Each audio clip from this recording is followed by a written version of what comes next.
Good evening, ladies and gentlemen. I have a very small man next to me today, but William Leach has returned once again to join me in the commentary booth. We're going to do something with this camera because, I mean, you can want to see Will if you'd like. You just have to sit up.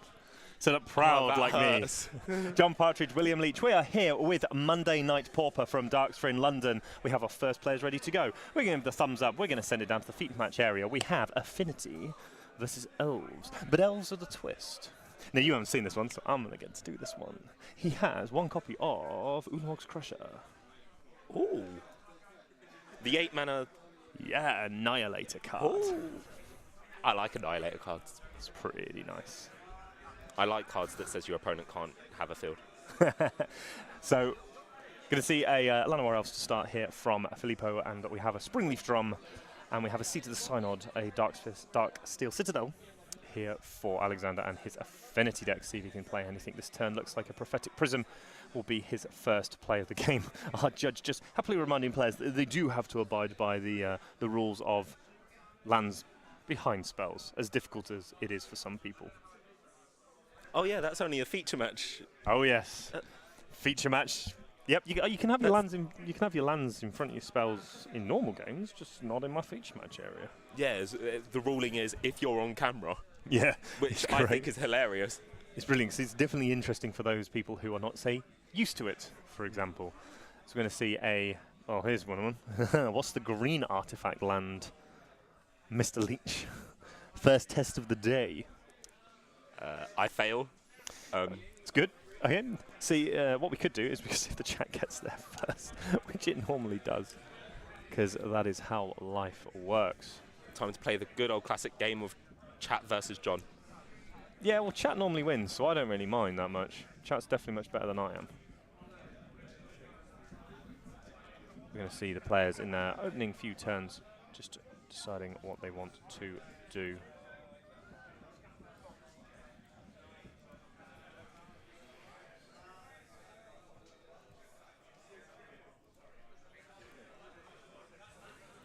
A couple of elves here, just making some mana at the moment. Got a Priest of Titania is at the play here for Filippo. There's mismatching artworks. Ooh, I have no idea what that card does. I believe it is a elf.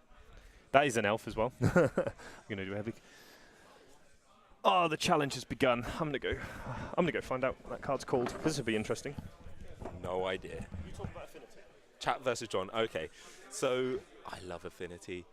The Affinity mechanic is it costs one less to cast if you control that type of thing. So it can have Affinity for islands or Affinity for artifacts, and the Palladium, I think it's called. I know it's not, but it's a something on the field. It's got Affinity for artifacts, so it costs one less for each artifact you have, and that's how he just dumps it on the battlefield. And I'm throwing and breaking stuff all around the desk already. It's been a long day today. John walks over with the card.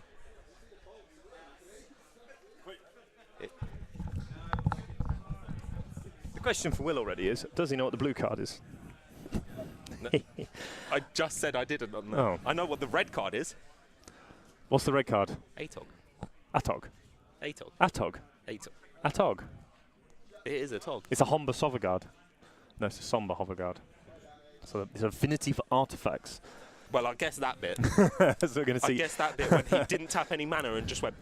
He tapped the blue mana and went plop. Yes, it was pretty powerful, is what you'd be calling that right now. Yeah. So we're going to see the Affinity player getting on the offensive here with the deck. Not really taking too much damage yet from the Elf deck. Filippo down to 13, but starting to assemble some mana here, but only one land in hand. Priest of Titania online to make 1, 2, 3, 4, 5, and 6 mana. Good evening to, well, Mr. Wingrave. Hello, peeps, to you too. Is it Blair? Hiya, folks. It's nice to see you too. And Polymus11, I'm really sorry that you missed Darksphere. It'd be wonderful to have you here tonight joining us for Pauper action and playing it, in fact. Maybe even getting yourself lucky and making it onto the feature match as well. Yes! Oh, we found it. We found it! Oh, that makes me so happy. We have an Ulamog's Crusher has entered the battlefield. The 8/8 Annihilator 2. All right, here's your challenge. Spell it. Oh. IT. Huh. Yeah, funny that. We'll get rid of Guardian of the Guild Pact. We'll bring up a real card. We're just going to see an big attack here from the Affinity player, trying to get this game done before his opponent. This Atog probably needs to be blocked, if I'm honest. The ability to sacrifice an artifact to give it to +2/+2 is pretty strong. Ulamog's Crusher here, the 8 mana 8/8 with Annihilator 2, and it must attack each turn if able. Now, Annihilator, my friend. What does Annihilator do? So when it attacks, the defending player must sacrifice that many permanents. So if Ulamog's Crusher attacks, which it has to, yes, then Alexander will have to sacrifice 2 of his permanents. Luckily for him, he's got Springleaf Drum and Prophetic Prism that he can just go, don't care about these. He has a few spare ones to pick up, doesn't he? Definitely does. It's a Tree of Tails. That's a really cool card. Tree of Tails. Is that tails as in a tail or? A tail. Of course it's as in a tail. No, as in an animal's tail or a tail which you tell? Oh, you tell the tale. Oh. I had to... How could you have a Tree of Tails in his Affinity? Well, it's a tree. Oh, You've got animals around the tree. If it's pretty aggressive. It's also pretty disturbing, what you just said. So we're going to see Thoughtcast as well. Pretty powerful card, able to keep himself going, as we are going to see, if I can get it up here, a Carapace Forger here. Carapace Forger, the 1 and a green 2/2 with Metalcraft, gets +2/+2 as long as you control 3 or more artifacts. It is itself not an artifact, though. It is just a creature. It is an Elf Artificer. We see a Timberwatch Elf here for Filippo, and we're going to see an attack here from the Crusher. Trigger Annihilator. It's crushing in. Yep. Sacrifice 2 permanents. And you can choose, so they can be your lands if you so wish them to. The thing, obviously, very much, you can't sacrifice it to the Atog. So we're going to see the Tree of be a separate trigger. Yeah. So we're going to see the Tree of Tails and the Springleaf Drum hit the bin. We're going to see the Forger also hit the bin. We're going to see a Galvanic Blast, interesting enough, to deal with the Crusher. Very nice play there from Alexander. Obviously, it's a 4/4 because it has Metalcraft and Galvanic Blast also dealing 4 points of damage. A quick pass at the turn back and an untap and a draw. Going to see a... That's a Chromatic Sphere and Springleaf Drum and Prophetic Prism in hand. It's a lot of card drawing. That's interesting that he played the Sphere and the Drum this turn. Yeah, definitely.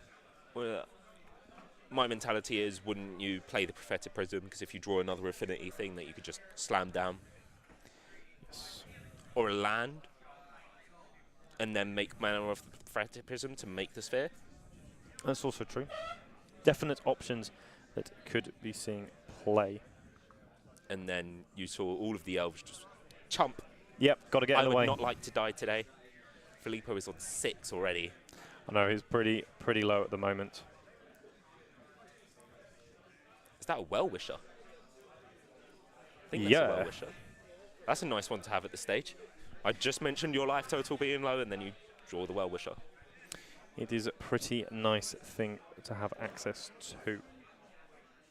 Untap here, and looks like another Carapace Forger the draw for the turn, and another swing in for the Affinity player, trying to get the game done as quickly as possible before the Elf player can even try to stabilize, putting him under a lot of pressure already in the game.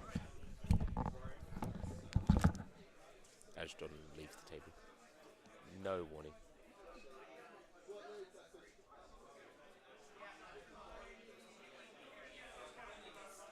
The Well-Wisher's blocking. No. Not the Well-Wisher. Oh, I like this play. See, the question is, could Alexander sacrifice enough artifacts to save the Atog, and then is it worth it? I would say no. You're pretty much wrathing the board. That same read. You're pretty much wrathing the board at this point, like every turn. You're basically your opponent. You're also putting him to 3 with a flyer as well. And your opponent has now 1 card in hand. The Mere Enforcer beatdown has begun. Sad times. And we're going to see a concession from the Elf player, quickly realizing that he is a little behind the 8 ball here of the game. So obviously Alexander playing a slightly different version to what you'd normally see in Affinity. The somber Hoverguard, something that you don't normally see. You normally might see it's a the first time Frogmite. I've seen it. You normally would see a Frogmite normally in that slot, but he's obviously running blue and green So that has red as well, but it's more of a look because the tree of Somber Hoverguard makes it a slightly different deck. Interestingly enough, flying 3/2 for Affinity. It's pretty good. I like having the flying. I do as well. It allowed him to get in quite a lot of damage that game. So we're going to see Alexander taking a game up here against the Elf player. Going to have a quick look at his sideboard, see some Hydroblast, Pyroblast, some Relic of Progenitors, some Feed the Clans, and none of those cards feel particularly interesting.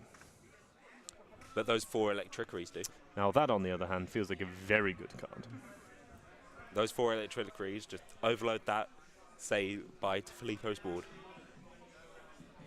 I think it actually, interesting enough, probably kills less Elves in Pauper than it does in most formats. Because you're playing a lot more 2 toughness. Like, you're playing the Timberwatch Elf, you're playing Elvish Vanguard, which will generally be bigger than 1 toughness by the time you Electricary. Definitely. You're playing... You've not got the ability to have this broken Nettle Sentinel Heritage Druid play. That is true. Yeah, those 2 cards, definitely not legal. One of them is. Which one? Nettle Sentinel. Yeah. The Heritage Druid, the engine card, then. Yeah. The engine card that makes the Elf decks in Legacy so powerful.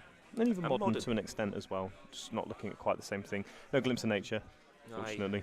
I lost to that in Modern the other day. What, Elves? Yes. Yeah. He killed me on turn 2. How? Yeah. Turn 1, Heritage Druid. Turn 2, Dwidian's Elite. Float mana. Dwidian's Elite. Made Nettle Sentinels start making more mana. And then collected Company into double Shaman of the Pact. Hold priority. Good game, sir. Good game. Hold priority. Cord for 3. Get a 3rd Shaman of the Pact. And I love the fact that he went hold priority. Put my triggers on the stack in response to the triggers going on the stack. That's pretty rough. But he's also really lucky. And that was based on my decision to play Inquisition rather than Fatal Push on turn 1. How did that punish you? Because if I killed the Heritage Druid, he couldn't go off. Oh, sure. What did you Inquisition? Oh, because he was on the play, right? He made a turn 1 Heritage Druid on the play. Right, sure, that explains a lot more. You madman. You madman. Well, my mentality was... Does he have anything? Yeah. Sure. If you're leading with a Heritage Druid, your hand can't be that great. And if so, what are you going... No, it wasn't a Inquisition either, it was a Thoughtseize. Sure. So my mentality is, if he's creating mana, I could get the Collected Company, which is the only card I cared about, because I had Engineered Explosives in hand. And he drew a Collected Company off the top to replace the one you took. Fair enough. As we're going to see the players looking, their opening hands, we see... Oh, the bird. Even Chris is saying. Yes, even Chris a bit. Christmas. He's pushed the butt. He's pushed the elf this time. Kick the elf in the chest. How do you push a bird? Should you reach it? With a lot of chat, with a great degree of difficulty apparently. But it's an Onion elf, so you push the elf, you bolt the bird, and you push the elf. So we're going to see Alexander taking a mulligan down to 6 here. Obviously, clearly not enough lands in hand to keep his hand rolling into the early game of game number 2. The Affinity player, 1 game to the good. Turned the corner quite quickly, actually, with those Mirroring Forces. Definitely didn't take long to get enough into play. Looks like we're going to see Seed of the Synod. We've got a Prophetic Prism. Looks like a Chromatic Sphere, a Springleaf Drum, and 2 of the Carapace Forges. Definitely a better hand than the last one we were looking at. He's going to quickly scry. I imagine if that's the land, we keep it, and if it's not, it's going to the bottom. So, Filippo, what do you have to start the turn with your elf decks? We're going to see a turn 1. We're going to see a Llanowar Elves to start with. All the different artworks coming out here. You can see Will starting to really struggle here in the booth. Can't deal with the different colours, and we're going to see a Chromatic Sphere here. I think the part that bothers me the most is one of them was black bordered and the others were white. Yeah, that was quite funny. That was quite funny. That sounds like something you'd do. But pretty much. You'd make the 4th one of the artworks that you're using already. Oh, yeah, definitely. Yeah, pretty much. Sounds about right. Yeah. Oh, that Great Furnace. There we go. Wonderful card. Not the right colour, but still very nice. I would be definitely looking at cracking the Sphere here, making a colour of mana that you need. Green. And most likely green. So it ends the battlefield. You hit the graveyard, you draw a card. Draws a Thought Cast. It's pretty nice. We're going to see a Carapace Metalcraft, you Not need change. 3 or more. Yep, so not is only a 2-2, not yet a 4-4. It's only a 2-2, so Alexander just confirming that to Filippo, it is only a 2-2. Is it player agrees? Fatal Push or Birds of Paradise is such a flavour fail, wouldn't it just fly away? Yeah, you kick Exactly it in the chest and it flies away. It's pretty rough. That's why you bolt the bird. But the amount of people who don't understand that you should bolt the bird, Will. I don't know what you're on about. Exactly. Otherwise you would have done it. I didn't have a bolt. That's true. That's why you failed. So we're going to see a mana being tapped here for a Nettle Sentinel. Yeah. Make an Emrakul walk the plank. Yeah, that's true. It's certainly interesting. We're going to see a Timberwatch Elf here from activation of the Priest of Titania. Looks like the Elf player are starting to load up the board. Can't attack yet through the 2-2. Your mind has been blown at the moment by how you make an Emrakul walk the plank. You can hostage taker an Emrakul. Yeah. That sounds amazing. Yes, you can take Emrakul the Iwin Lols hostage. Oh. You can take the Aeon's Torn hostage. Yeah, the big one. Yeah, both of them. All of them. So we're going to see an attack here for 4. Affinity has, Metalcraft has been attained here for Alexander. Up to 4 artifacts in play, meaning that he can always use the sphere at any point he wants to. But the forecast seems not like it's going to be used yet. We're going to draw into an Atog, which is pretty good, but we're going to follow up with another Carapace Forger instead and tap and draw the turn here for Filippo. Definitely the one land normally would hurt the Elf player, but it seems like he found the second one, but he has plenty in play because of the Priest of Titania. Gaia's Cradle on legs. It's pretty nice. And it counts itself. It does count itself. I didn't think about that because it doesn't say other. So what we're going to do.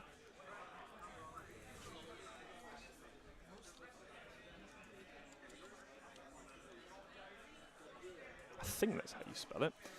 It'd be pretty depressing if it's not. Nope.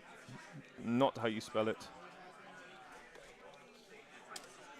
It's definitely Priest.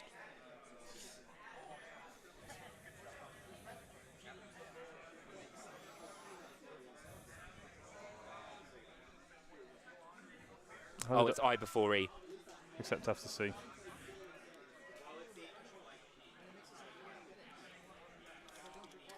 Shows I can't spell. Shouldn't be allowed to control the computer. So we can see Ulamog's Crusher being fetched up here from Filippo. It doesn't like me. What else have I spelt wrong? Oh no, there we go. Priest of Titania, 1 and a green. Add a green mana to your mana pool for each elf on the battlefield. It's an elf druid, so it does count itself. We're going to see a lot of mana being tapped here. 1, 2, 3, 4, 5, and 6. That's a lot of mana. Well, it's not quite enough for Ulamog's Crusher yet, but it looks like we're going to... I have no idea what the card is. So I'm going to do what I normally do best and disappear and go find out what it is. And I'll let you talk about the board element. Oh, Gleeful Sabotage. Oh, wow. And you can conspire as well. Oh, wow. Let's pull that card up quickly, because this is going to be a pretty good turn here for the elf player. I think this is the one that boggles us now. I know this one, and it's bothering me. So, Gleeful Sabotage. As you cast this spell, you may tap 2 untapped creatures you control that share a color. When you do, you may choose a card and copy it. So, I think you could only do it once. Scooped, so you're not getting that card. No. So, you have a quick shot, and I'm going to go find out what that card was that was in play. Sure. Hopefully, you're rather quick.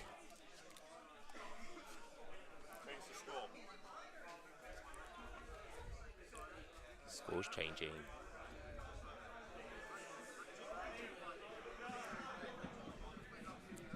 Definitely, I think with the amount of 2 toughness creatures that Filippo had on the battlefield then, would Electricity have been enough there? You stop the mana progression, but he's got 2 lands, so you could play almost everything that comes off the top of his deck.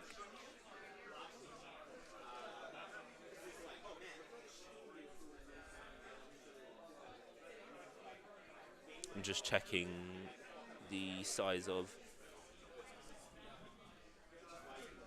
The 3-mana one that John went to look for was a 1/1 as well. So, yeah. Anyone check down for Modern on Wednesday? Yep. No, I'm not. Anyone in the chat down for Modern on Wednesday? I am, from the commentary booth. Chris is down for some Modern on Wednesday. All should come Modern on Wednesday, and Legacy on Tuesday, and Pauper, of course, on a Monday as well. There's a Wild Herder. Apparently if you pay 8 mana, you give something +5/+5. Seems all right. 4 mana, 4/3. What's the name of it? Good question. I just told you, I forgot. Wild Herder. Oh, something like that. Don't put it in yet. Let me find it. I mean, if this is it, right? Ugh. MTG. I'm playing Woot. What's Woot? Oh no, I'm playing Woot. Excellent. It's good news. I don't. What? He's shaking his head already. I've disappointed him this early on into the. It's terrible. How can you not know what Woot means? It's like a celebratory thing that means it's gone well for you. What, like woot woot? Yeah. Whoop. Oh. Cool. And I've got to try and. You might Good surprise Lord. everyone and betray your username. And play what? You need to play something that's black, green, and white. What? He says you might surprise everyone and betray his username. I say play something that's black, green, and white. Play black, green, and white. I'll be playing Rug something, yes. I have a very good rug list. Probably with Blood Moon in. No. And Jace the Wallet Sculptor. No. Maybe it's a bad list then. Yes. It has 4 Ether Vials, Sounds 4 good. Tarmogoyfs. Is it called Eternal Command? It is definitely called Eternal Command. Then let's not go over that one. As we're going to see the players that start have a lot of permanents already in play for Alexander. None of them attack yet, but a lot of permanents still. We're going to see 2 mana being. We're going to see a Mirror Enforcer on turn 3, which is pretty good. So we're going to see Springleaf Drum, Prophetic Prism. We're going to see a mana being changed into a Thought Cast. Wow, that is a good. That feels good. Pretty good start there. That Already emptied his hand and already ready to go again. Yep. Oh, you think you could sacrifice the sphere? He's making more mana. Well, he's only got 1 mana. Oh, he's going to make another sphere. Oh, sure. All of the sphere. But he could have cracked the first sphere and made another sphere. Is it worth it? Yes. It draws a card. We're going to see Elvish Vanguard grow to a 3/3 with the Elvish Mystic interplay. We're going to see a Nettle Sentinel growing it to a 4/4. It's now big enough to brawl with the Mirror Enforcer. Feels pretty good if you're on the side of Filippo, as he's probably going to attack for a decent amount this time. Also having access to Quirion Ranger to untap it if so needed. So he's going to return the forest to his hand before he. So he's going to float a mana. He's going to return the forest to his hand. Untap the elf, so that's 2 mana. Make it 3 mana. And we're going to make a Timberwatch Elf here for Filippo. Triggering Elvish Vanguard, it is now a 5/5. Yes, Quirion Ranger is a rather good magic card, as it does turn out. He's playing Legacy for a reason. Yeah, that's true. It does help a lot. It's just a good value card, as much as anything else. It's just disgusting.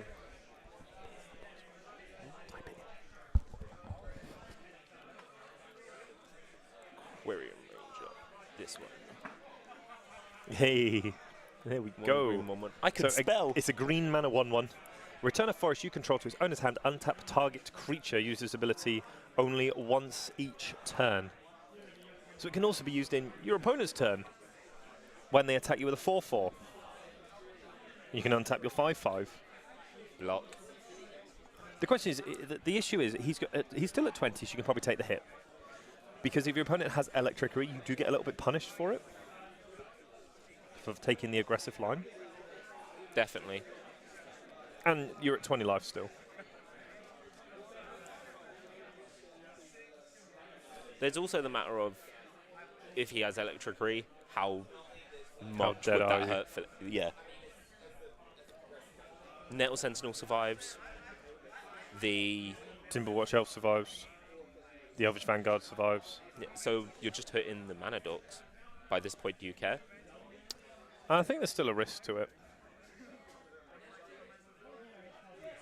So he's made an. How do you want to say it? An Atog. Atog. Atog. Atog. It's an Atog. It's an Atog. It's definitely an Atog. Is it Atog or Atog? Atog. Atog. Oh shit.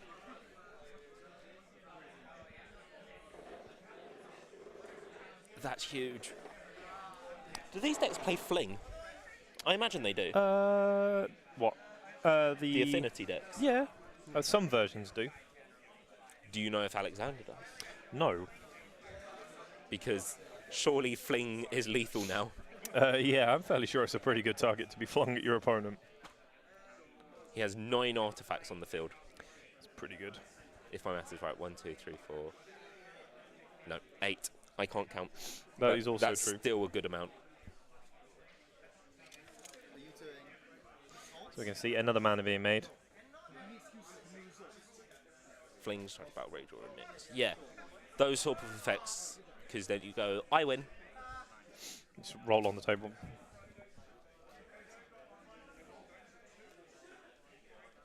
Mirror on one of your favourite races. What are your favourite races in MTG? Coursers of Crufix. Sure. Centaurs. Because it's Courser of Crufix. Yeah. What's yours? Merfolk. Really? Yeah, Merfolk. I'm quite surprised actually at that. I imagined it would be. I imagined it would be more of the Rhino variety. No, it's Merfolk. Wild Heart Invoker, found it. 4 mana, 4/3, 8 mana. Target creature gets +5/+5 and gives trample until end of turn. We can see an attack for 8 here by Filippo. Is it spelled like this? Yes. That's what I get for knowing my Yu-Gi-Oh cards. There's a. Me and you are going to have word after this game about Sure. your Yu-Gi-Oh addiction. We're going to see the Timor shelf being untapped and a block against the... It's a 4/3 as well? Yeah. It's 4 mana 4/3 with value. 8 mana. Trample. Oh, I hate that mechanic. Yes, value. Oh, there you go. He's going in. He's going in. Was he just lethal him? Hopefully. Is this a... Yes, it's the fling! Get there with the fling! Oh, the extension of the hand from Filippo. Oh my goodness me. I called it. You called it. Wow. Wow. Wow. Wow. Oh, I Filippo love this didn't game. block, and that was a very large. Atog was just thrown at Filippo's face. Alexander and the Affinity deck taking down Filippo and his Elves. 2 games to 1. That was terrible.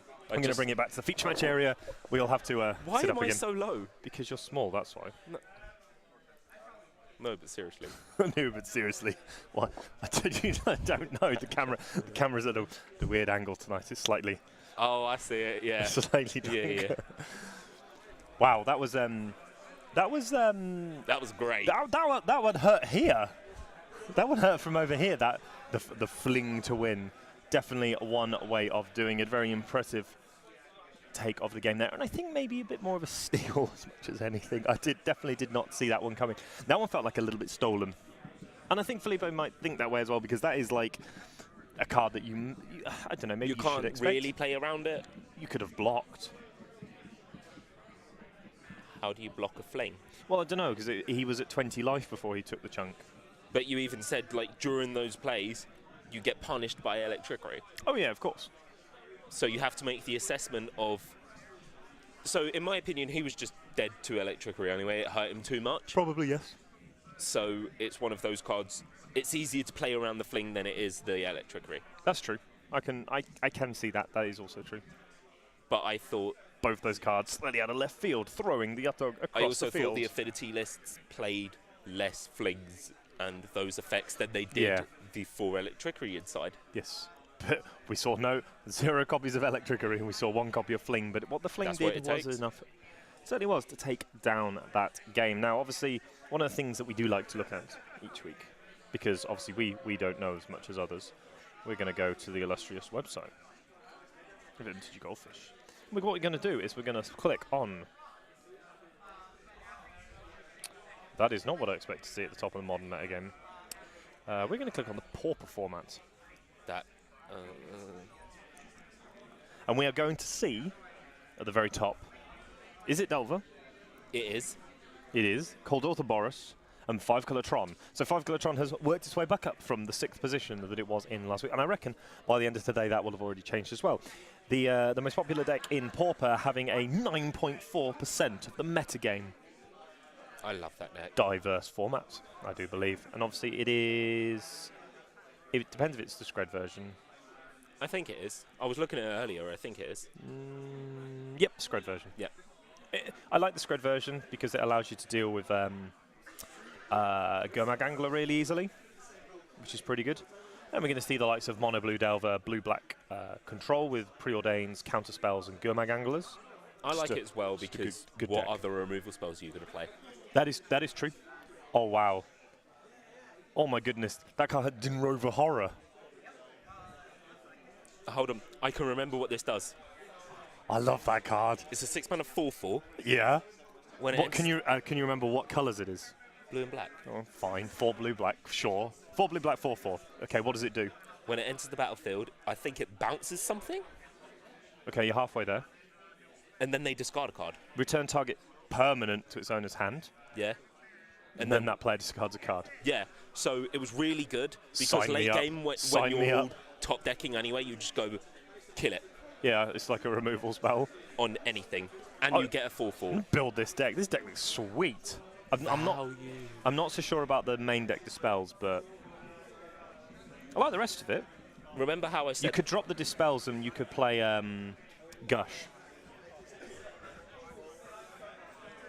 But then you can't make the joke. What about it? Which spell? I don't know. What spell? Dispel. What member? Dismember. We could go on all day about that one. Oh, good old Christoph Green doing that in a GP. What's that one? Round 2.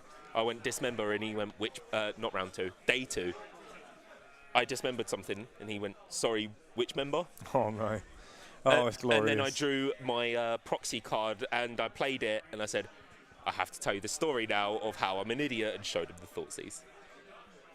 You had a proxy card in day 2? Yeah. It's From not the head judge. Why? Because I damaged it in day 1. You damaged what in day 1? A foil law and Thoughtseize. Oh, wow. How did you do that? I was shuffling my deck and the card dropped out of my deck. So my natural reaction was to clap my legs together. Oh, no. And Oh, the wow. card... Did you fold it in half? Yes. Oh, that's expensive. It wasn't directly in half though. Were you able to then open it up and use it again? Not not instantly. So you had to flatten it under something heavy? Yeah. Sure. I put it under a book. So what was the proxy card? He came over with 5 basic clowns and said, which colour aren't you using? And I had the choice of red or blue, and I chose blue. So he wrote on that his signature, Thoughtseize, and then he said, whenever I play this or my opponent sees it, I have to show them the one in my box and tell them what happened. The embarrassing stories that exist within the realms of Magic, as it turns out. But that does bring us to the end of round 1 of coverage here from our Monday. Modern and Monday are the same thing, apparently. No, from it's our Pauper. Monday Night Pauper, not modern Night Pauper, Monday Night Pauper. I will get my wording correct tonight. But we're going to take It's very punny. We're going to take a very short break, and we'll be back with round number 2 of coverage very shortly. Thank you very much for watching. We will see you again in 2 Streets of a Lamb's Tail.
Ladies and gentlemen, unfortunately that break was a little longer than expected. Some players going all the way to time and a couple of draws resulting from it. But we are back with round number 2 of coverage. We have Slivers versus the Mono Blue Delver Menace.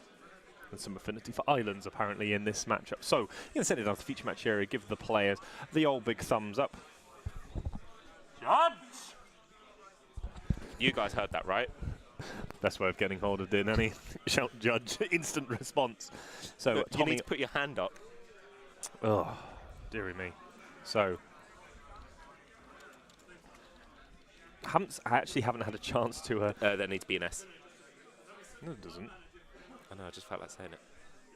So we're going to It see brings up Tommy from the vault one. Yes, because it brings up the most recent printing of the cards. You can see Tommy is on a mulligan down to 6 by the looks of it. So players are ready, and we'll be off to the races. We're going to see a forest into a metallic sliver. And what does that card do? Nothing. It's just a sliver. It's just a sliver.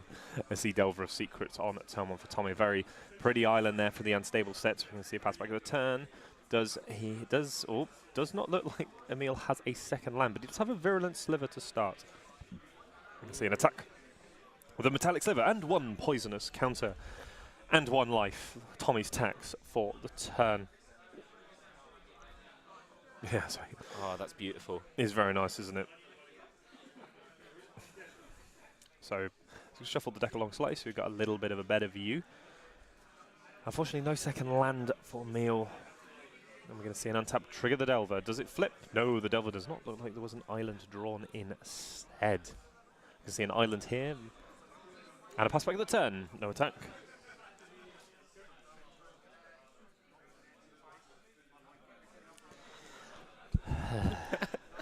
Does not look like That username. the username is one heck of a username. Unfortunately, what isn't so good is there is no second land for Emil. We're going to see a snap cast here. I retract my comment before we started this round.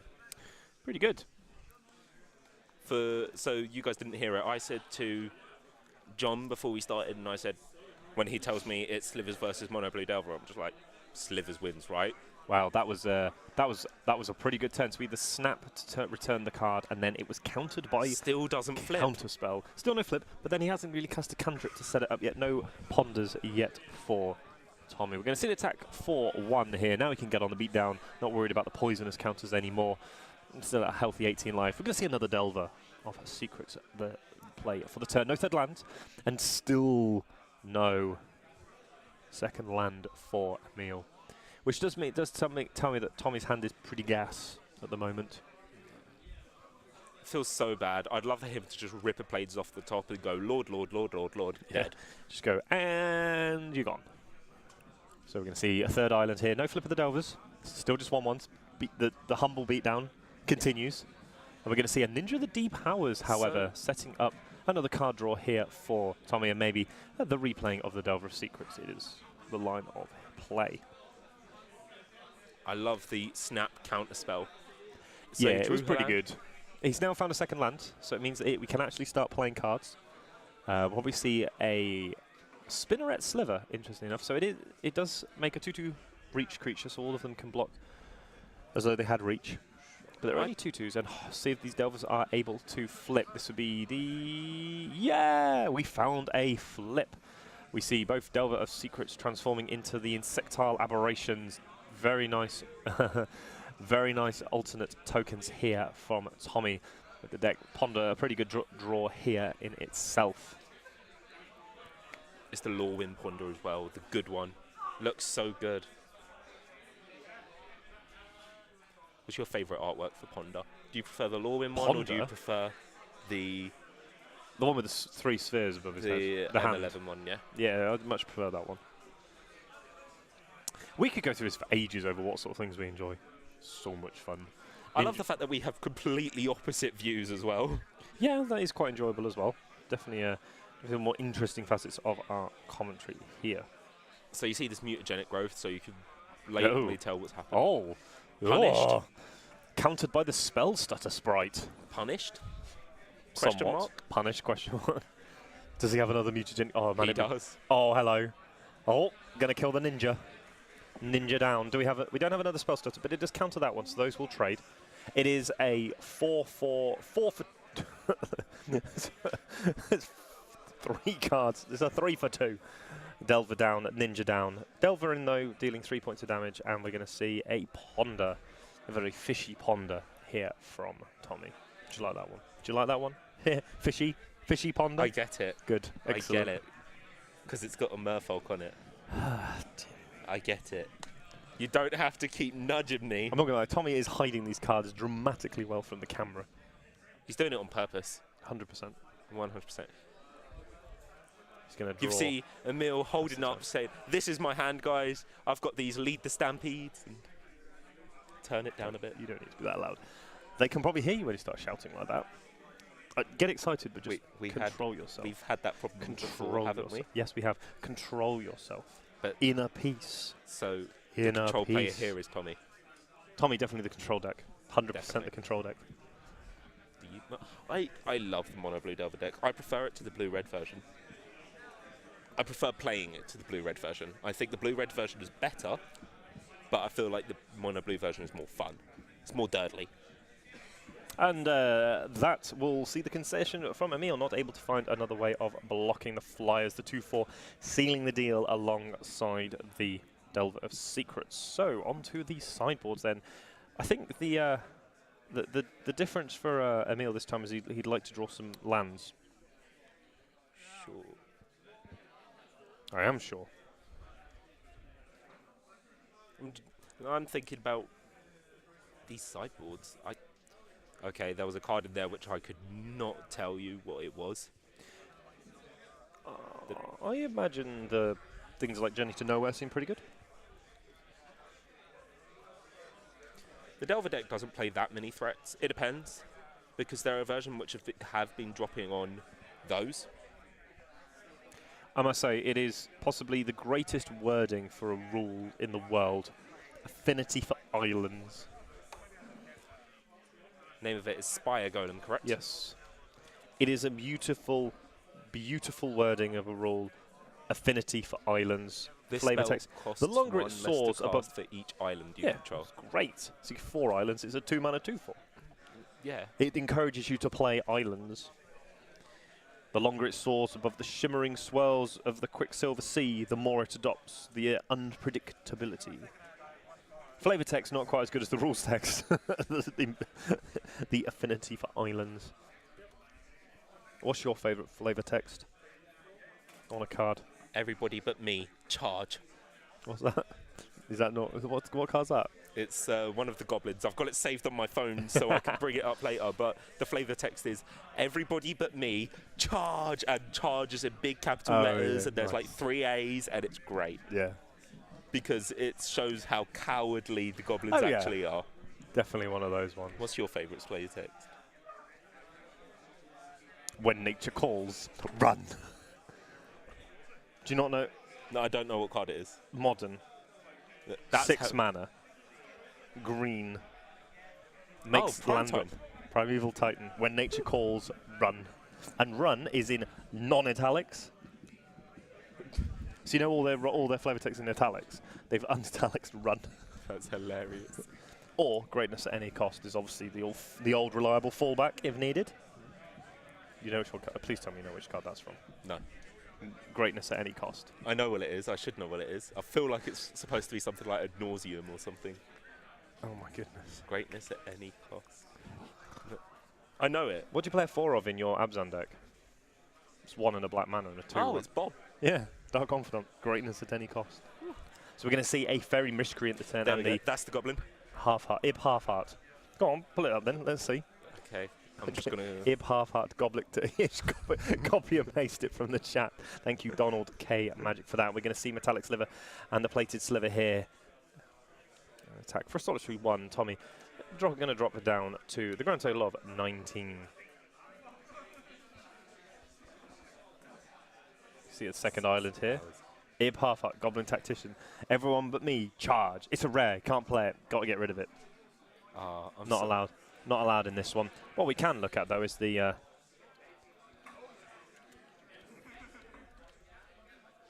see how my spelling is today. It's correct. Fairy Miscreant, the 1-mana 1/1 flying. When it enters the battlefield, if you control another creature named Fairy Miscreant, you draw a card. Honestly, I was expecting this to see more play in Standard. Yeah, you could play it in the mono blue, in the blue-green Collector Company deck. Yeah. So we're going to see a ponder here from Tommy, trying to find some action here against Emil's quite reasonable draw so far. He has two Spinneret Slivers, and what looks like a Leader Stampede and possibly a Muscle Sliver. I wish Sphinx's tutelage was a common. Was it a common? No, it was an uncommon. Oh, shame. We're going to see the third Blossoming Sands enter the battlefield here from Emil. An attack here for 2. Both 1/2s, obviously gaining +0/+1 from the Plated Sliver. Metallic Sliver doing some work as a 1-mana 1/1 with some bonus abilities. We're going to see an untap here from Tommy. Draw for the turn, and he needs to start finding something to do because, I mean, a Spire Golem here would be pretty good. Just something to get you back in the game a little bit. So we're going to see 2 mana being tapped. You called it. Boom. I believe the word is boom for that one. You can see an attack for 1 here. Now he's happy to attack. He has his 2/4 on defense, because it does mean that even if Emil does draw a Pump Sliver, he still can block. And also, if he has, say, a snap or a bounce spell, it means that he can do even more work here The against deck's Emil. so dumb. It plays snap, gush. What, so dumb or dull? Oh, it's so fun. Right, okay. All I'm doing is making Oh, hello. dudes Spell and drawing Stutter cards. Sprite. Wow, so Spell Stutter Sprite actually does hard counter the Spinneret Slivers. We see another Spinneret Sliver. And we're going to daze as well. Both Spinneret Slivers down this turn. That is a huge turn there from Tommy. Able to get a couple of flyers into play. The Spire Golem doing its best efforts to block. But that was huge, that one was. We're going to see an island here into play for Tommy. Played again from obviously a dazing it before. I would say Daze is such a card you do not expect to see very often, and we're going to see a Ninja as well. Oh, we're going to see a Ninja as well, returning the Spell Stutter Sprite to hand. Well, Tommy's deck is firing on all cylinders this game. The mono blue deck definitely doing well so far against Emil and his Sliver deck. I love Ninja with the details in this deck. Bouncing a Fairy Miscreant just feels great when you've got one on board. It is pretty darn good.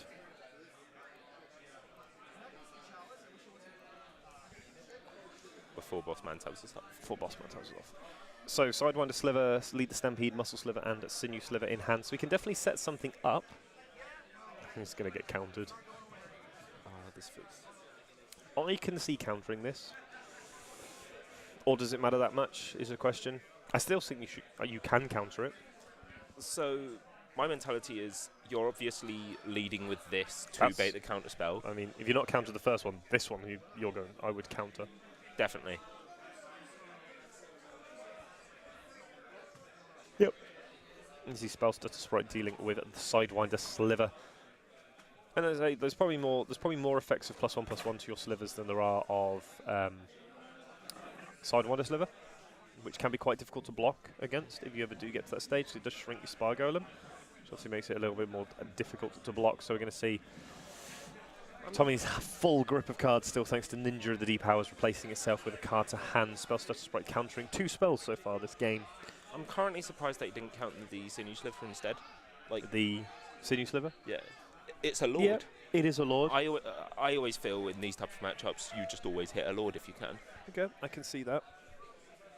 Because if you're not hitting, in my opinion, it's better than the Plated Sliver, right?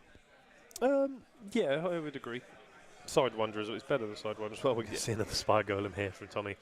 2 2/4s in the air. Going to start closing out this game against Emil rather quickly with an attack for 4 each turn in the air. Ninja of the Deep Powers, well, it will be 6 next turn. For this turn, Ninja of the Deep Powers being held in check by one of the Slivers. So they're all 2/3s. So we're going to gush as well. Return 2 islands to our hand in the end step. We're going to draw 2 cards. We're going to play a land. Make a Fairy Miscreant. Draw another card. It's a combo deck. It's a mono blue combo deck. Exactly. Do you know? It reminds me of my favourite Legacy deck. What? Mono blue combo? Mono blue Martyr. You're a monster, you know that. Yes. That deck doesn't win games Yes, it does. by boring your opponent to death. No, you get paired against the Reanimator deck turn 1 and laugh because you know they can't win this matchup. How come? Oh, Judge is familiar. Curse Catcher, Disrupting Shoal, Force of Will, Flusterstorm, playsets of all of these cards. Martyr of main Frost. deck. Yeah, it feels so good. Counterspell there on the Muscle Sliver from Tommy. Believe me, if one card from that deck was a common instead of an uncommon, I would be playing Mono Blue Martyr in Pauper. You're still a monster. Oh, obviously. You can play Delver in it as well if you want. I would. I would too. In Pauper, I would. I would I too. wouldn't in Legacy And because you have ninja access them. You've got ninjutsu. You've got Ninja the D-powers. You can ninja people. I do play it in Legacy. Yeah, but you can ninja people in this as well. What, Ninja Bear Delver? Remember that deck? Phantasmal Bear, Ninja the D-powers, Delver Secrets, Ninja Bear Delver. It was a modern deck at one point. When? About a year or so ago. You can see Ponder here from Tom. It was a while ago, that deck. I don't know if Phantasmal Bear is legal in Pauper. I don't think It's a Phantasmal Image. uncommon. No, Phantasmal Bear. Oh. I really don't know what card you're on about. It's not Sky Hussar. Well, what card is Sky Hussar? Sky Hussar. Exactly.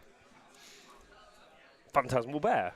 It's a common. It's a common. You can play Ninja Bear Delver. So 1 mana 2/2. When it becomes the target of a spell or ability, sacrifice it. It was a modern deck, that was, Ninja Bear Delver.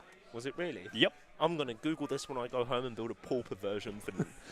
You can, because you've got 4 Phantasmal Bear, 4 Delver Secrets, and 4 Ninja the D-powers. I'm going to... We should lend our decks to someone and make them be round 1. Yeah. There you go. Channel to Woo. Oh, that explains Of course it's so going to be that one. much. What else Of were you expecting it course. to be? The man who's banned. Yeah, it's pretty rough. I mean, he was the reason he was banned was really acceptable, because what he did was unacceptable. What the page was that it stood for. We're not going to... There you go. I don't agree with that. I think that you shouldn't be banning an admin for not monitoring their stuff correctly when they specifically say, we're not going to monitor this, just don't be. Maybe. But there's the deck. 4 Delvers, 4 Bears, 4 Ninjas, 2 clicks. Bounce spells and other things. Got Exhaustion in here as well. Don't even know what that card does. It. Oh, yeah. They can't tap. They can't untap their lands and creatures next turn. So we're going to see... Boomerang. Yeah. Wow. 18 islands, He 2 only mutants. hit one card off the I lead know. stamp. It was horrible to watch. It was a Sentinel Sliver, and that was all he was able to hit. Not Emil's day today, unfortunately, and Tommy's deck starting to take over a little bit, and without the Spinneret Slivers to block these flyers. Starting to. Well, he's still at 12 life. He's still got turns I to want play. him to fan out his hand again. There we go. Look at all this cardboard, and another Fairy Miscreant here to draw another card. I believe this is called Going Off. Hi, I'd like to turn my stuff sideways. Eventually. Eventually. After I've had fun taking my card You're draw looking spells. at your graveyard. You don't play Snapcaster Mage. No, but you never know. Could play something else. What that other is, I don't know, but we're going to see. And I'll take it for 2, 4, 6, 7. 2 turn clock here for Emil. So he does have to be careful, though. There is a way that the Sliver deck can possibly win on the way back. Needs to find some Prismatic Strands. Fog for a few turns. Attack for with some Virulent Slivers. Or he plays another lead to Stampede. Find it. Journey to Nowhere is not terrible. You hit one of the flyers. It also doesn't matter because the flyers are lethal next turn. Oh no, they're not. Oh, yes, they are. It's going to take out the... Yeah, he's got the extra Fairy Miscreant, which would have been the last point of flying for game. And Tommy is going to take down Slivers 2 games to 0. Okay, I was wrong. That was a lot faster than the last match was. I was very wrong. Yes, you were. I never understand what's a good and what's a bad matchup. I don't think there is such thing. Actually, that's a lie. Elves versus Pestilence. That's like the epitome of a bad matchup. But there's so many ways in Pauper. But Pauper is like, you don't really ever fall behind, if that makes sense. Like, there are some games, obviously, that go like that, but there are ways that you come back. I don't think there are as many sort of There's always a slam dunk way that wins. you can win. Like Prismatic Strands into Virulent Sliver kill could have been a thing. Had he brought the Prismatic Strands in, was a way that he could have won that game. That's an option. Yeah. It's one option. So he took out a Sentinel Sliver and a Metallic, it seems. Which seems fine. Like, they don't particularly interact with the Delver deck. But I think that is the thing, right? If you can find the right cards in your sideboard to play in a matchup, Which then is you're where laughing. you grab your sideboard. No, but it's like... but you look at the different sideboard cards you can bring in, it's just like, these are all fine. But that's the point, they're all fine. Because that's the sort of format you're playing in. All of the answers are fine. Some of them are obviously really good, like if we look at, say, the Pestilence deck. If you look at, say, Pestilence is really good against Elves or things that are playing low power, low toughness creatures.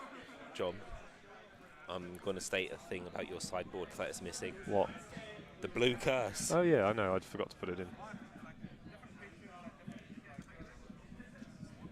I love that card. Blue needs a way to take advantage of the cantrips in the graveyard. Are there any good common blue delve spells? No, but you can play black and you can play Gurmag Angler and Sultai Scavenger. Unfortunately, They're banned. Treasure Cruise is banned. Yeah, they're also banned. They hit that one real quick. Yeah, that one got removed rather fast. Did you play with Peregrine Drake and that combo? What? No. Okay. Okay, what does Peregrine Drake do for a start? When it enters, it's a 5-mana 2/2 flyer. When it enters the battlefield, you untap 5 lands. No. Okay. There was a It was a bounce deck, wasn't it, that made infinite mana? yeah, and it had a lock with Archaeomonster, so you made a thing where you ghostly flicker those two, kept bringing back the thing. So if you got you can keep regenerating your cantrips to draw into your other combo pieces, so you can outvalue any other deck. Okay. There's a reason that Peregrine Drake is bad, and I'm now telling you. Yeah. And then you just get any burn spell, and you go, instead of recycling cantrips, I'm now just going to recycle this burn spell with Yes. infinite mana over and over again, That is and true. burn you for game. Yeah, and that's the thing, is that there are A certain, cards banned for a reason. a certain in James formats. Francis got really annoyed because he was comboing off and lost because he couldn't combo off faster than 15 minutes. Really? What, did he get a warning for being too slow? No, this was on Modo. Oh, So wow. He got timed out. he timed out on game 2, Nice. and he won game 1, and he was comboing off. And he just bitched in chat, and we just said, you should be faster. Yeah, you should definitely. Is the counterspell with Delve not good enough? So, cards that are banned. Cloud of Fairies, Cloud Post, Cranial Plating, Empty the Warrens, Frantic Search, Grape Shot, Invigorate, Peregrine Drake, Temporal Fissure, and Treasure Cruise. Yes, I can see why most of those cards are banned. Cloud of Fairies, I remember why that was banned. I don't even know what that card does. That was when I first started playing Pauper. If I'm Cloud honest. of Fairies. 1 and a blue, 1/1 flying. When it enters the battlefield, untap 2 lands. How's it that good? Because the mono blue Delver deck with that and It's a 2 mana 1/1. your fairies Oh, yeah, sure. and read that last bit. What, cycles? Yeah. Sure. I know. I It can was too understand. consistent. I can understand why Cloud Post, Cranial Plating, Empty the Warrens. Why is Frantic Search banned? Draw 2 cards and discard 2 cards. Oh yes, it's untapping lands, right? Yeah. You'll find that the majority of the cards that are banned either make things big, which they shouldn't be. Can see why that card is banned. Exhibit A, Invigorate, or draw cards. And here's me shuffling your deck. Peregrine Drake, 4 and a blue, ends battlefield, untap up to 5 lands. It's a 2/3. Temporal Fissure, what does this one do? 4 and a blue, return target permanent turn. Storm. Oh. Yep. Pretty much all Oh. the storm spells are banned. And Treasure Cruise, because Treasure Cruise is a busted magic card, as it turns out. One mana Ancestral Recall's pretty good. Well, why play Logic Knot when you can just play Counterspell? I think you can play both. Like, I think if you're really wanting to abuse your graveyard that much, you just play the black or the green Delve cards. Yeah. Hooting Mandrills or Gurmag Angler or Salto Scavenger, or you play a graveyard-based deck. It depends on what you want to look at, and you have both options. You have the Tormented Existence. A graveyard deck is one way of abusing your graveyard with Fog Frog. You have this.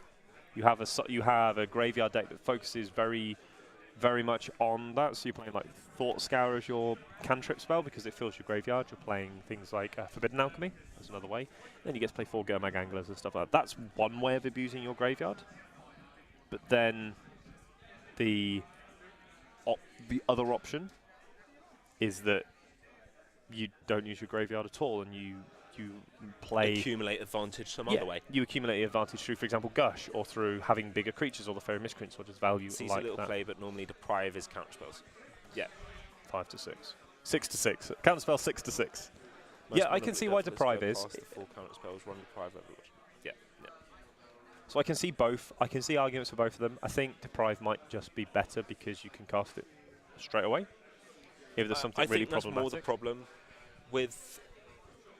Logic Not, you still need 2 blue mana. And you need the cards to delve. Yep. Typically, when you do want to start countering other things, it wants to be on turn 2 and turns. Yeah. Turns You also 2 and 3. you also aren't playing with fetch lands, so you do have the So impact of yeah. not filling your graveyard particularly quickly. You need to then use a lot of other spells. So you need to use things like Thought Scour or Forbidden Alchemy, or just other cards to get things in the graveyard. And the mono blue devil deck doesn't really want to run those cards. It has a lot of cantrip, which obviously help, and that's more the encouragement to draw a couple of decks, have a couple of colours in your deck. Maybe you play a blue-black Delver deck instead, which means that you can at least play things like you can play a bit like more we saw removal. last week. Yes, which means you can play a bit more removal, which does help.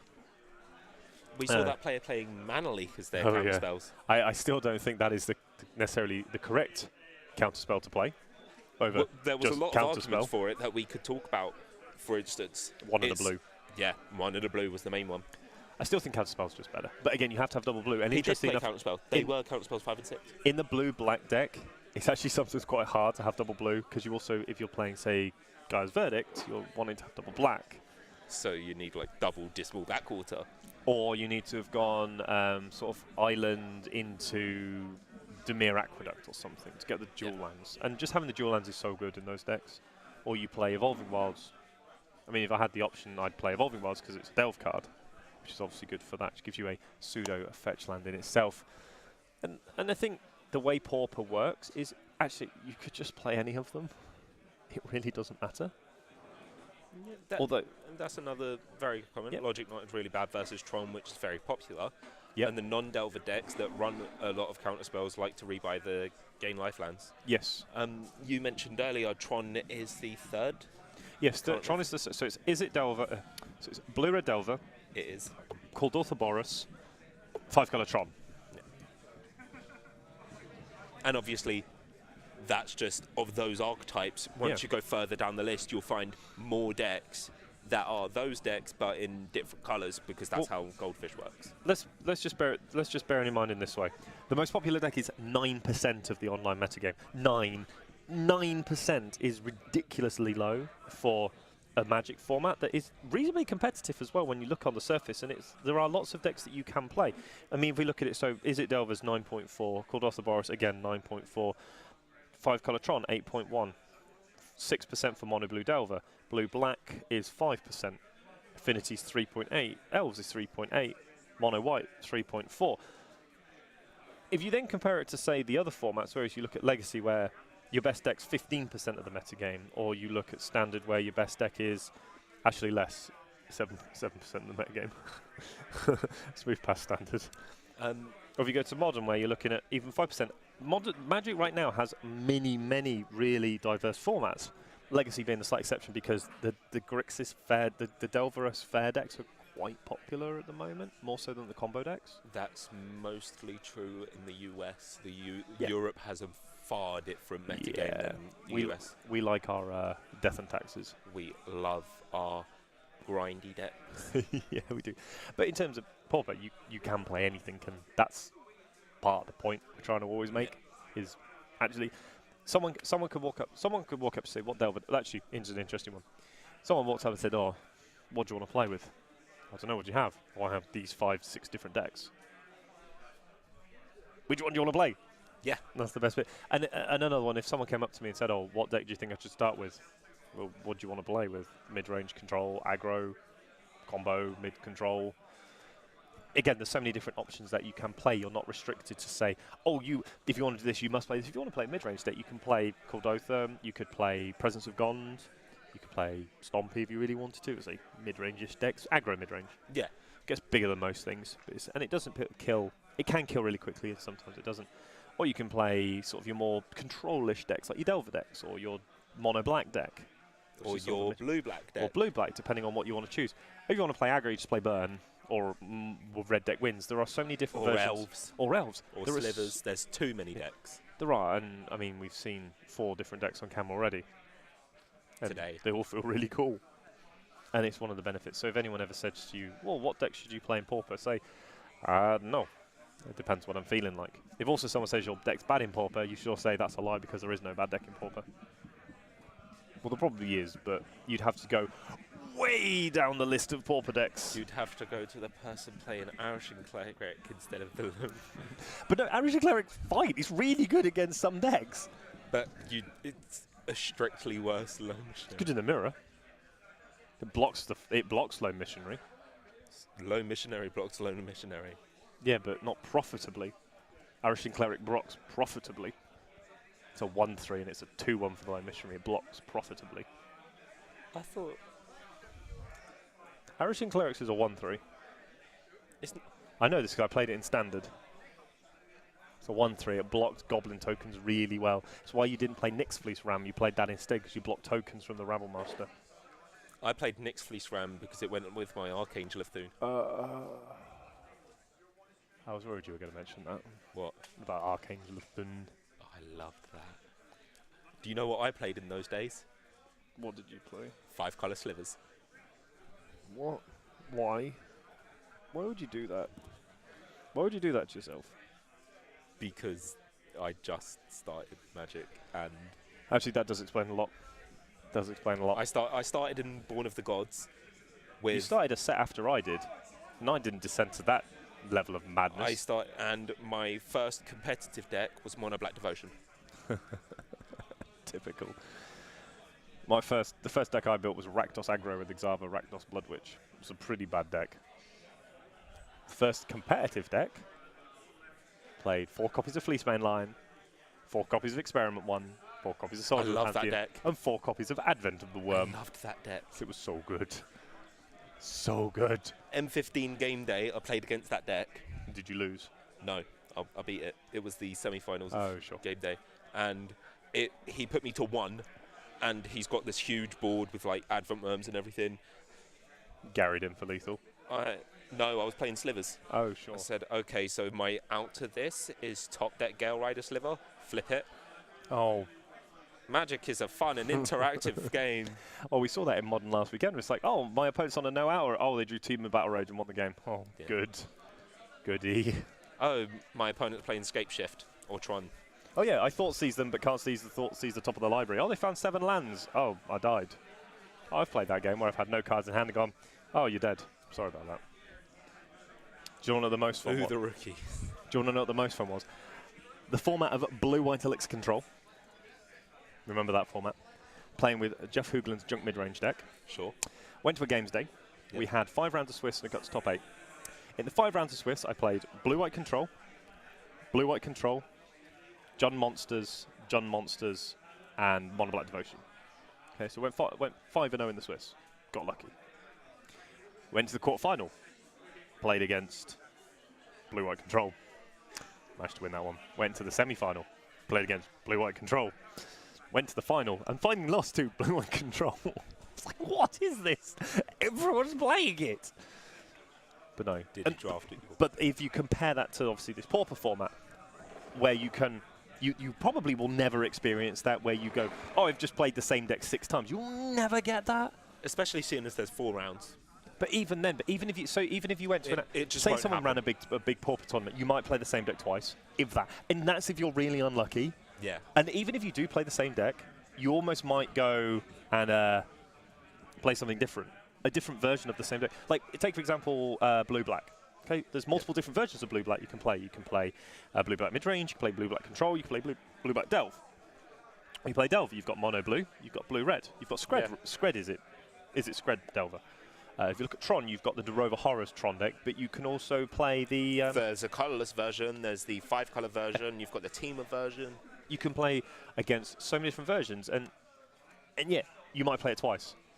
But I'd be very surprised if it was the same. And that's one of the wonderful things about it. And welcome, Unknown Spirit.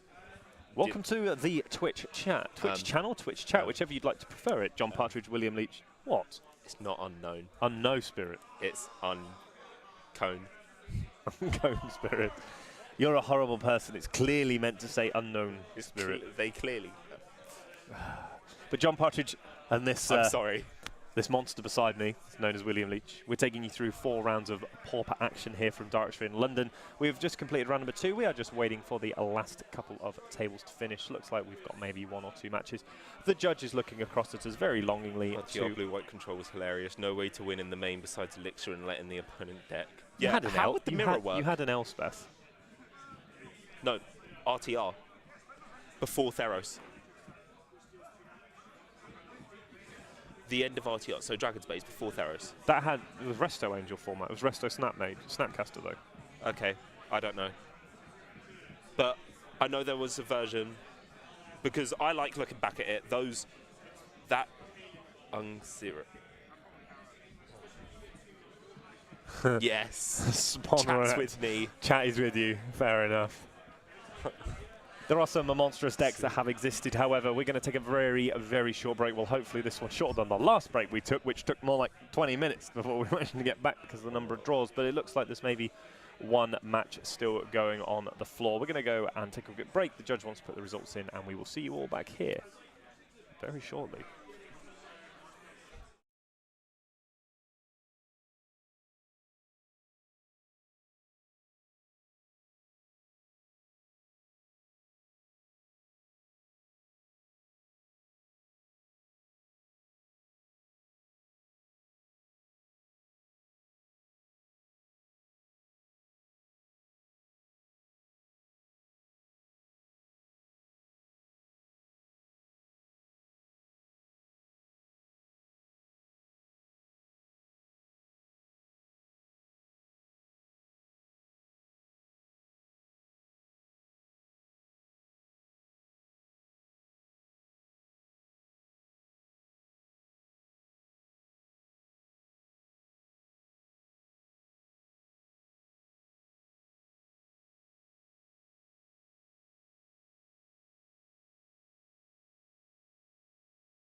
Welcome back, ladies and gentlemen. Once again, round number 3 of coverage. For some reason, we go to a break because there's like one match left, and then the one match lasts like 15 minutes longer, going to turns and ending up in a draw.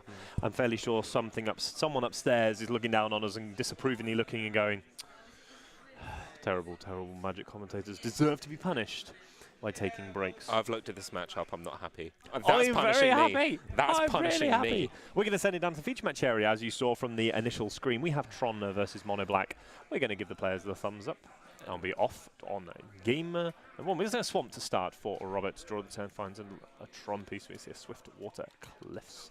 Do you think this card's going to be good in the matchup?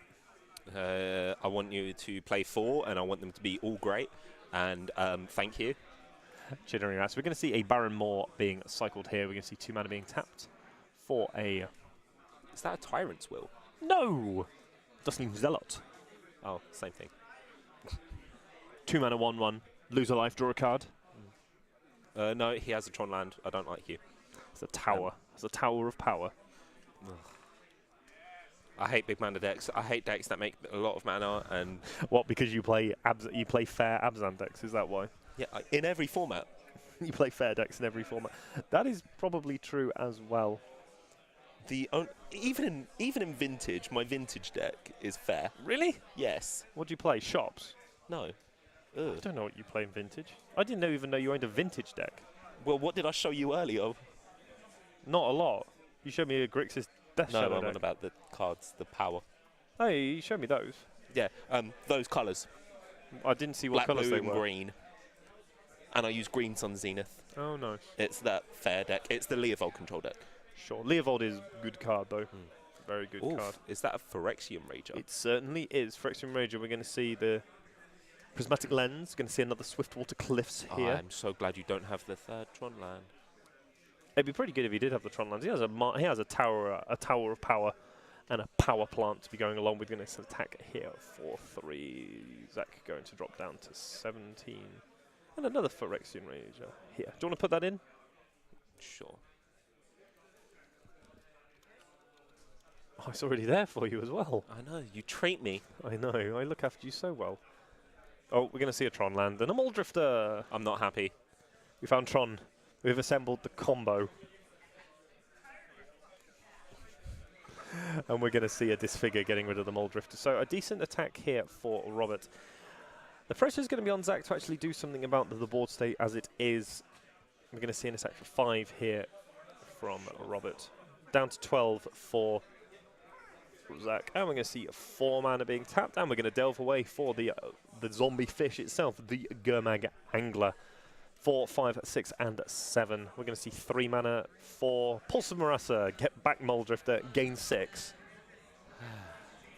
That is a reasonably nice combo. Yeah. Have seen worse combos. So we're going to see 5 mana being tapped again. Looks like we have Forbidden Alchemy as well. We're going to see a Muldrifter here. Draw 2 cards. Oh, that's so Find another Tron piece there. I'm just going to sort of have to comfort my poor colleague at the moment. I hate Tron. He's struggling. He's struggling today. Why do you do this to me? It's a wonderful deck. Did you pick these people based on No, I picked them based on their records and the fact they haven't been in the feature match area yet. That's You fair. dare doubt me, you monster. I doubt everything. It's true. This That is true. table 1. That is completely So fair. we're going to see a power plant into play here from Zach. Start working his way towards his next big play.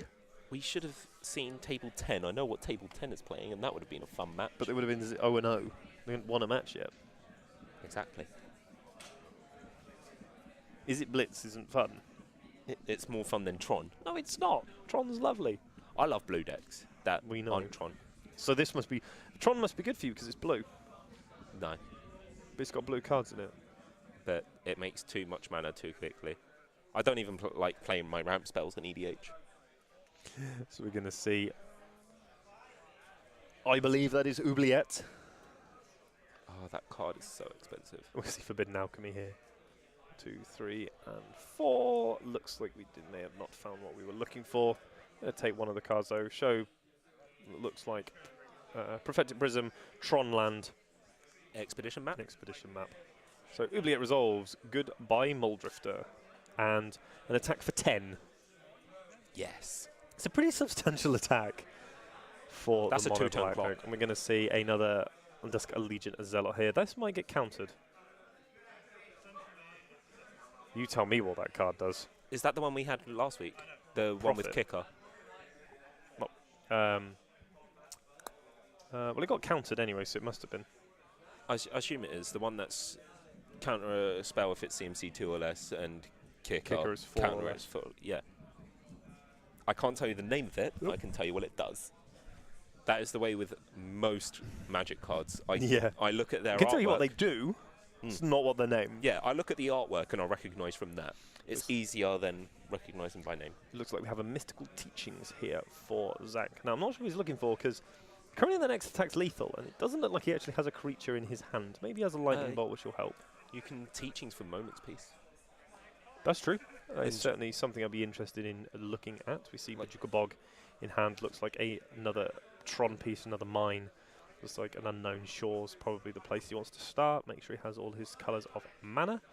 Definitely. Able to filter some more pieces out. So we're going to go 1. We're going to see so we're going to see a Flame Slash dealing with the Phyrexian Rage. I suppose he can always Teachings for a Lightning Bolt if he has another one in the deck. That's another reasonable play that he has. So we Robert Williver, yep. Zach just helping out. Robert Williver untapped with everything. Being a bit hands-on with this Pretty aggressive. It's a pretty aggressive draw for the mono black though. Definitely. See an attack here for 8. This is lethal, so it has to do something. He's got plenty of mana, so we're not worried about that. Mana not an issue in this game for Zach. So see Teachings here. Find a Lightning Bolt possibly, or a Moment's Peace. We shall soon find out. Easily able to skip the Moment's Piece, so he's looking. Looks like he has a lot of air in hand at the moment, though. Yeah. Moment's Peace is the card. Do you want to see where that one exists in the system? Prohibit. Thank you very much. Texas Frisbee. Oh my goodness, I can't even pronounce that. Texas Frisbee Beth 3. Probably butchered that one.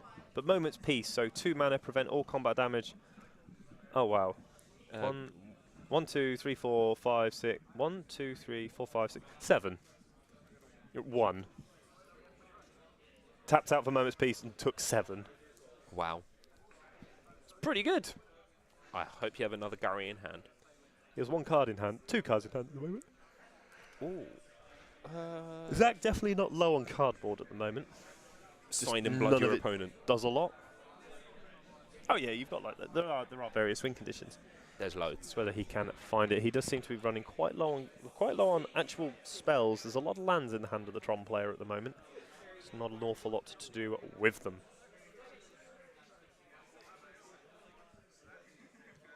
So we're going to see Seagate Oracle here for Zach. It does block, which helps. Looks like we found. Well, there's a very quick take. Obviously, found out what he's looking for. It's a masterpiece. There's a masterpiece. Oh wow, that's going to test our knowledge.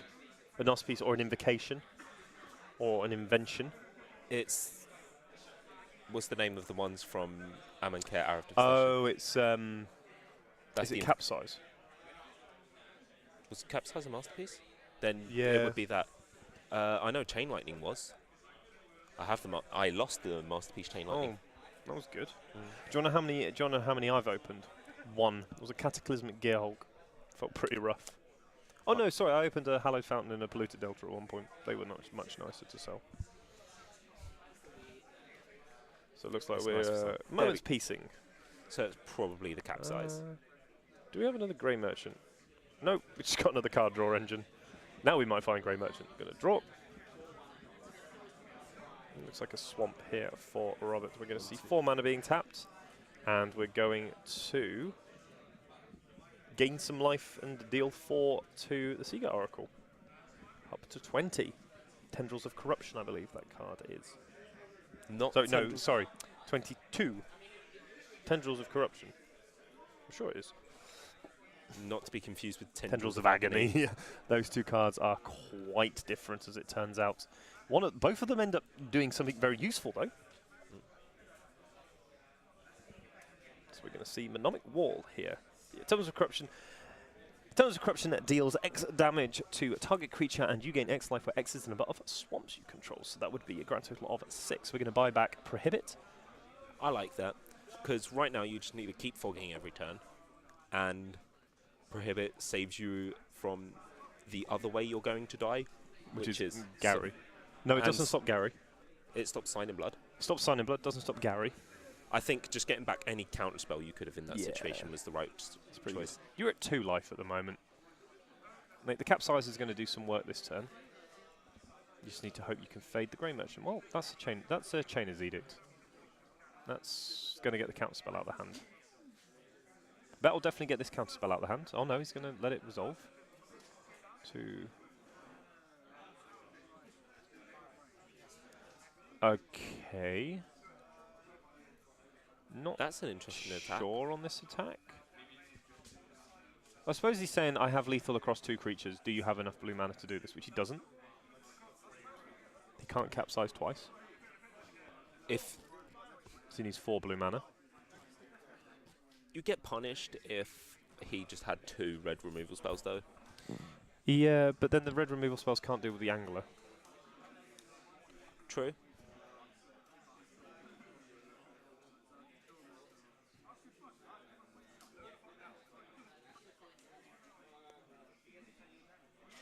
Trying to play around Tangle or Spy, even though those aren't really mine. I don't even know what either of those do. Just gonna. Okay, so that's interesting. So we're gonna go for the Mole Drifter. Get the Mole Drifter back. Draw 2. Do we find anything? No. Sure. Game 1 going to Robert Nodovitz on his Mono Black Devotion deck. Turns out Grey Merchant good in Standard, good in Pauper. The Tron Menace does not go any further in game number 1. Players are going to go to their sideboards now and have a look at what they can find. What do you think sort of things are we going to be looking at? Commons. Okay. Tangle. 1 green rent or coverage. Each Okay, yeah. attacking creature doesn't. I can see you playing around that for sure. Paper Pauper. Oh Well, yeah, best stream ever. Every Monday. Every Monday from Darksphere in London. John Partridge and whichever person he decides to invite. Whoa, that's I would like to play at some point. Oh, I probably won't because I enjoy doing this coverage too much. It's much more fun. I love the coverage. Coverage is so much fun. What was the other one? Respite. What does this one do?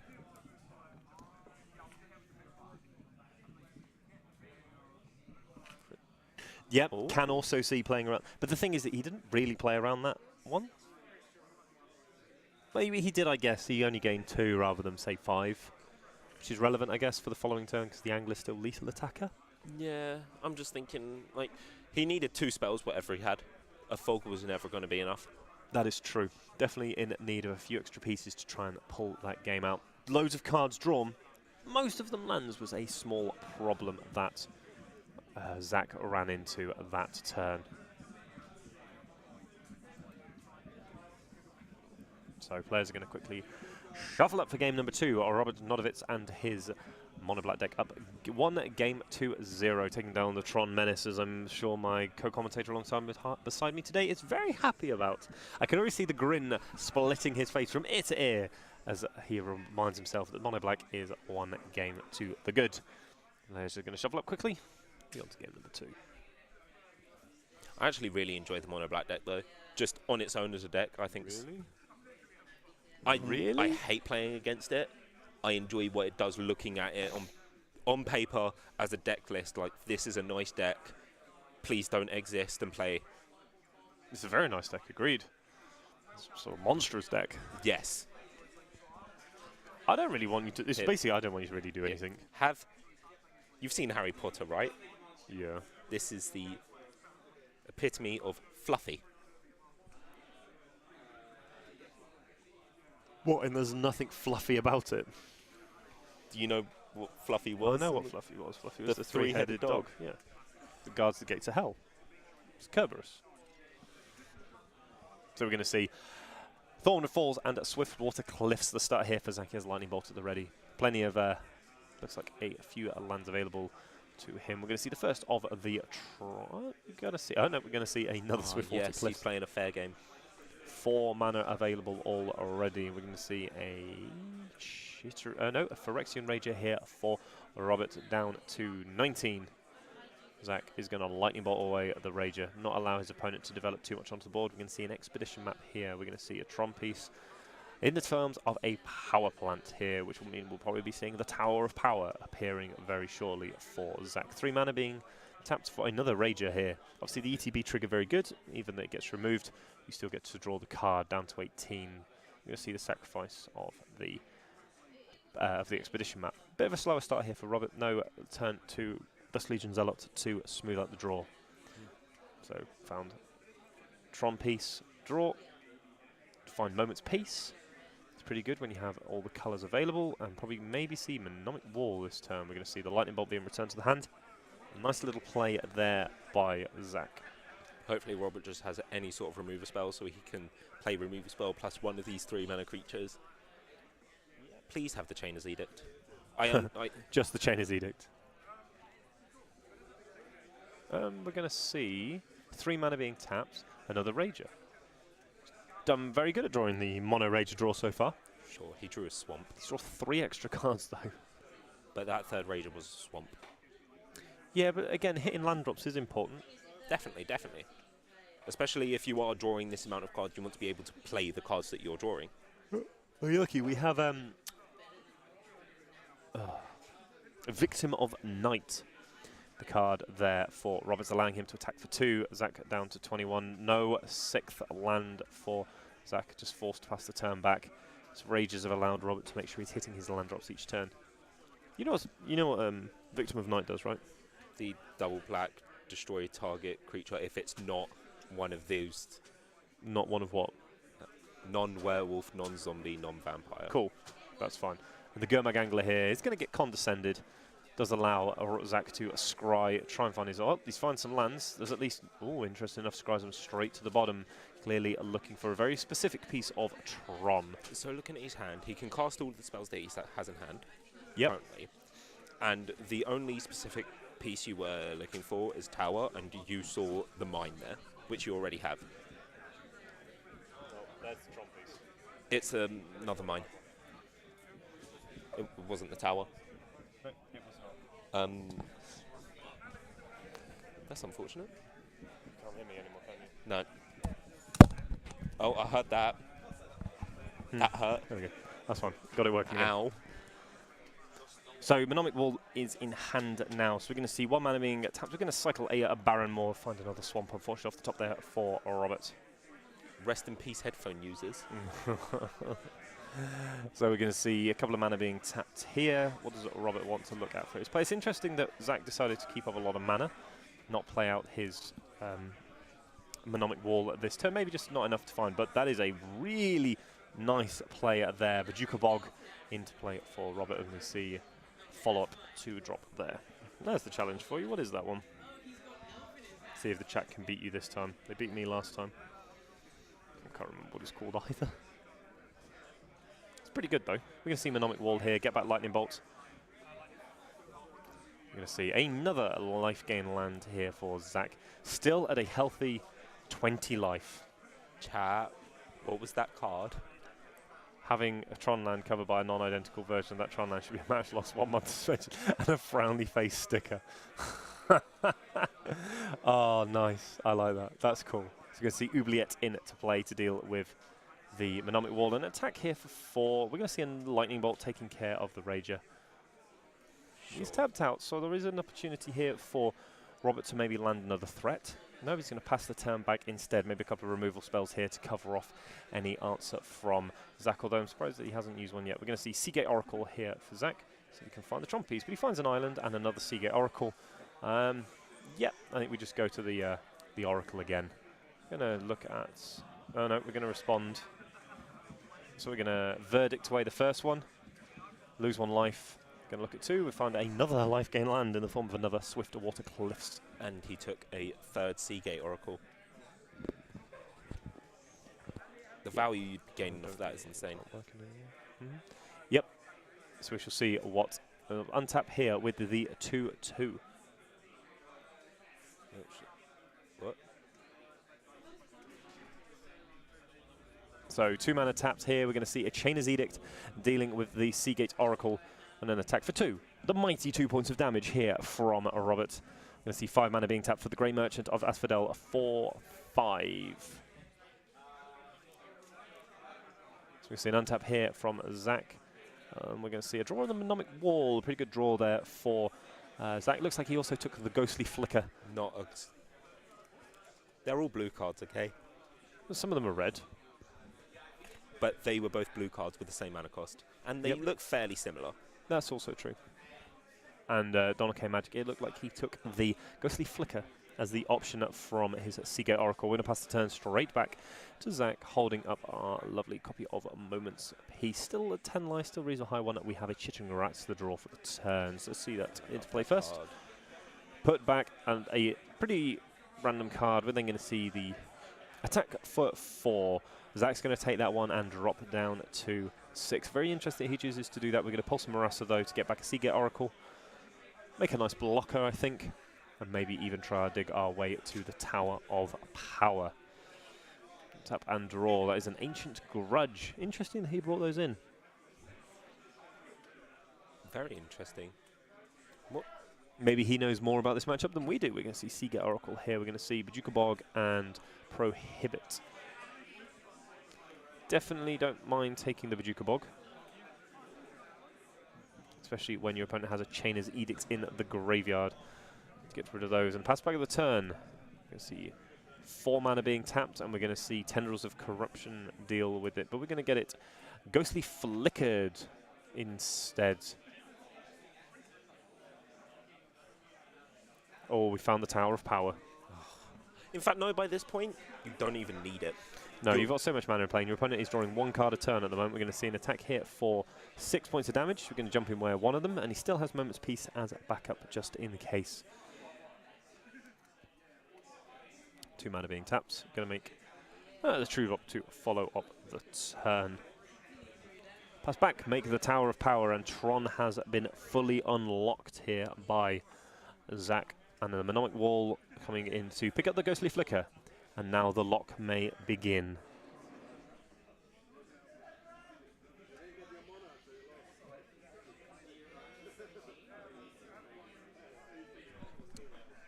I was just quickly searching what the artifacts that Mono Black Devotion could be hedging for. And the only one that I did find was...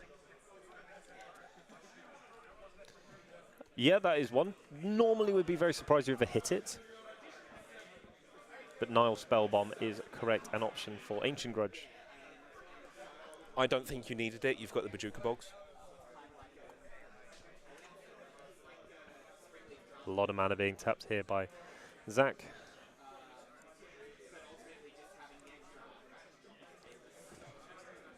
A lot of mana. So 6, 8. That is indeed... Oh, the Rolling Thunder. Rolling Thunder to wipe your board. Seems pretty good. No, it doesn't wipe the board. It just removes everything with the Grey Merchant. And an attack for the Humble One from Zach. Pass the turn back. Draw for the turn. You find, unfortunately, another swamp there. And despite drawing no extra cards, that may well... despite drawing not too many, has definitely managed to flood out. I think Zach might have stabilised the board and might be able to level up this game 1 game apiece. So 6 mana. So we're going to Corrupt. That's a card I haven't seen in ages. Nope.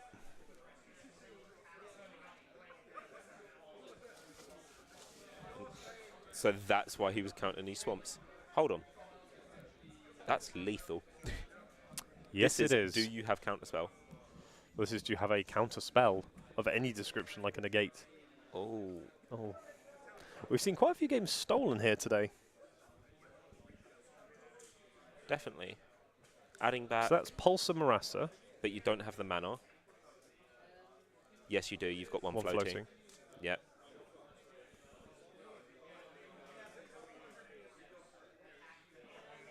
That's so disgusting.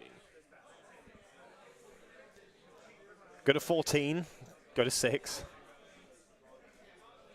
And I think Zach might have found his way to lock up this game.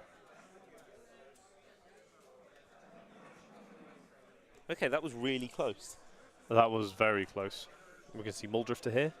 Draw some more cards. See Flame Slash, Prophetic Prism. I like that. Just get rid of all the threats on your opponent's side of the table. 1 mana, kill Grey Merchant. Goodbye. Prophetic Prism, likely the follow-up, but we're going to see instead a Seagate Oracle. The top 2 looks like a Prohibit and a Condescend. The 2 cards to look at from the top of the library. I'd Back to probably the take the Condescend in this one, two, situation. one. Sorry? I'd probably take the Condescend in this situation. Yeah, you've got you so have much mana. so much mana. Yeah, Yep. exactly. Grey Merchant is a card that can come off the top. They do still have Oubliette. Oh yeah, that's another. It's 2 Devotion. So Prophetic Prism, let's draw some more cards. It's like another Prophetic Prism. Let's draw some more cards. It's like an island there off the top. Seen a lot of people today a fan of the unstable basics. I like those swamps. Those swamps are The swamps are really nice, and they're all the same. That is how you know a man has put a lot of effort into collecting his deck, is when all of the swamps are in fact the same colour, as we see Chittering Rats, the draw off of the Dusk Legion Zealot. Choose a card to put back, sir. Don't really think you're going to mind which one it is. You have so many in hand, ready to go. Definitely.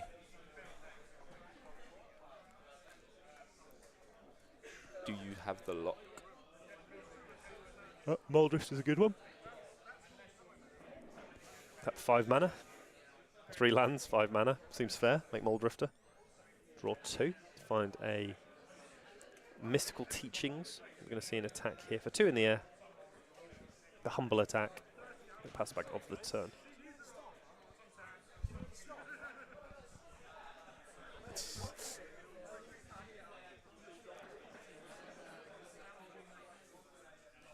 Mystical Teachings. Is this the way you teachings for teachings? That's the capsize, I believe. Well, it's an invocation. I assume it's the capsize.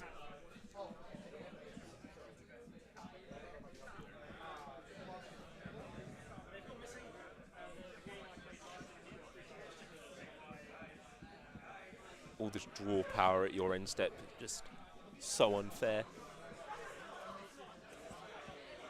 Another land, beat for 4 in the air.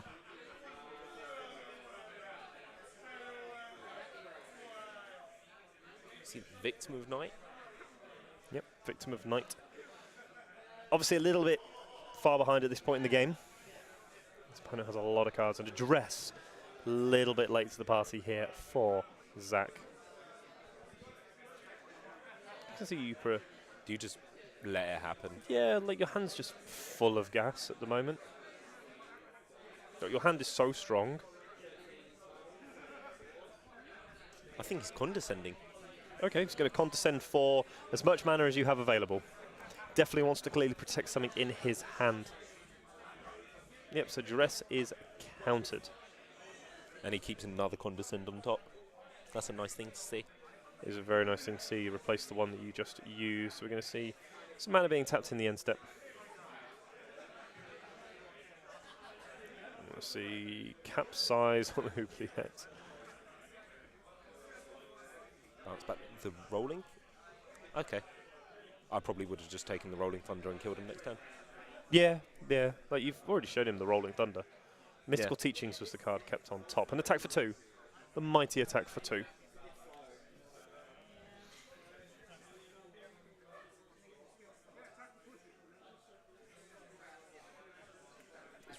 So we can see another Dusk Legion Zealot down to 9 for Robert. Draw down to 8. Sorry, and another swamp off the top. And another land. Ugh.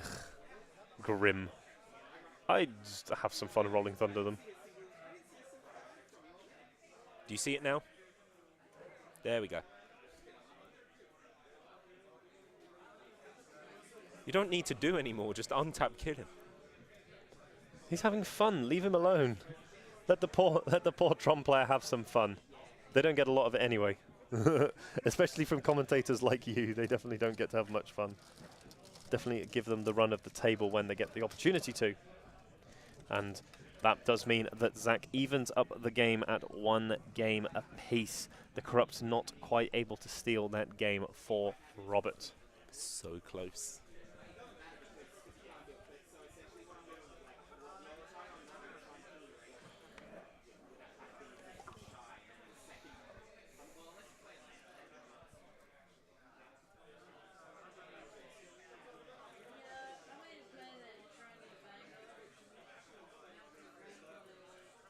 Player's going to shuffle up here for game number 3 of our 3rd round Pauper action here from Darkstream in London.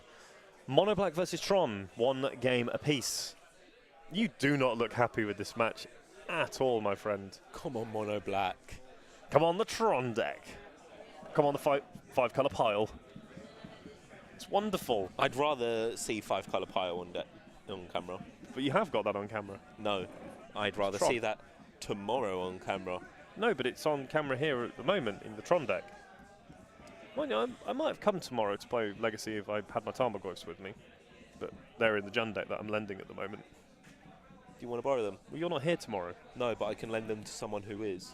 Who's going to be here tomorrow? Emma. I'll think Oh, about wait, it. no. I can't lend you them. Why not? Because I they're being can't lent. find them. Yeah, Remember? funny that. Yeah, that's what I meant. You know, you've got a list of things to find, so you're gonna have to look for them before next week. I know, I'm but just gonna keep messing you every day, going, how is it looking for these cards? it We're gonna means scry one. cleaning my room.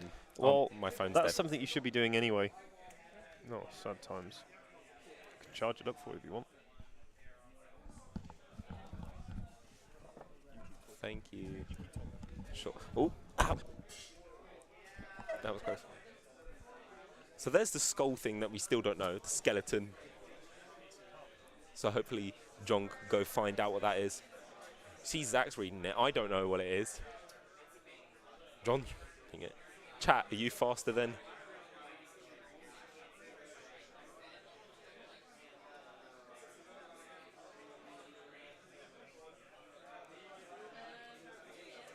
Cycle of these. That's quite interesting. Or be something helpful. What, the Wicked Akuba? The Yeah. AKUBA.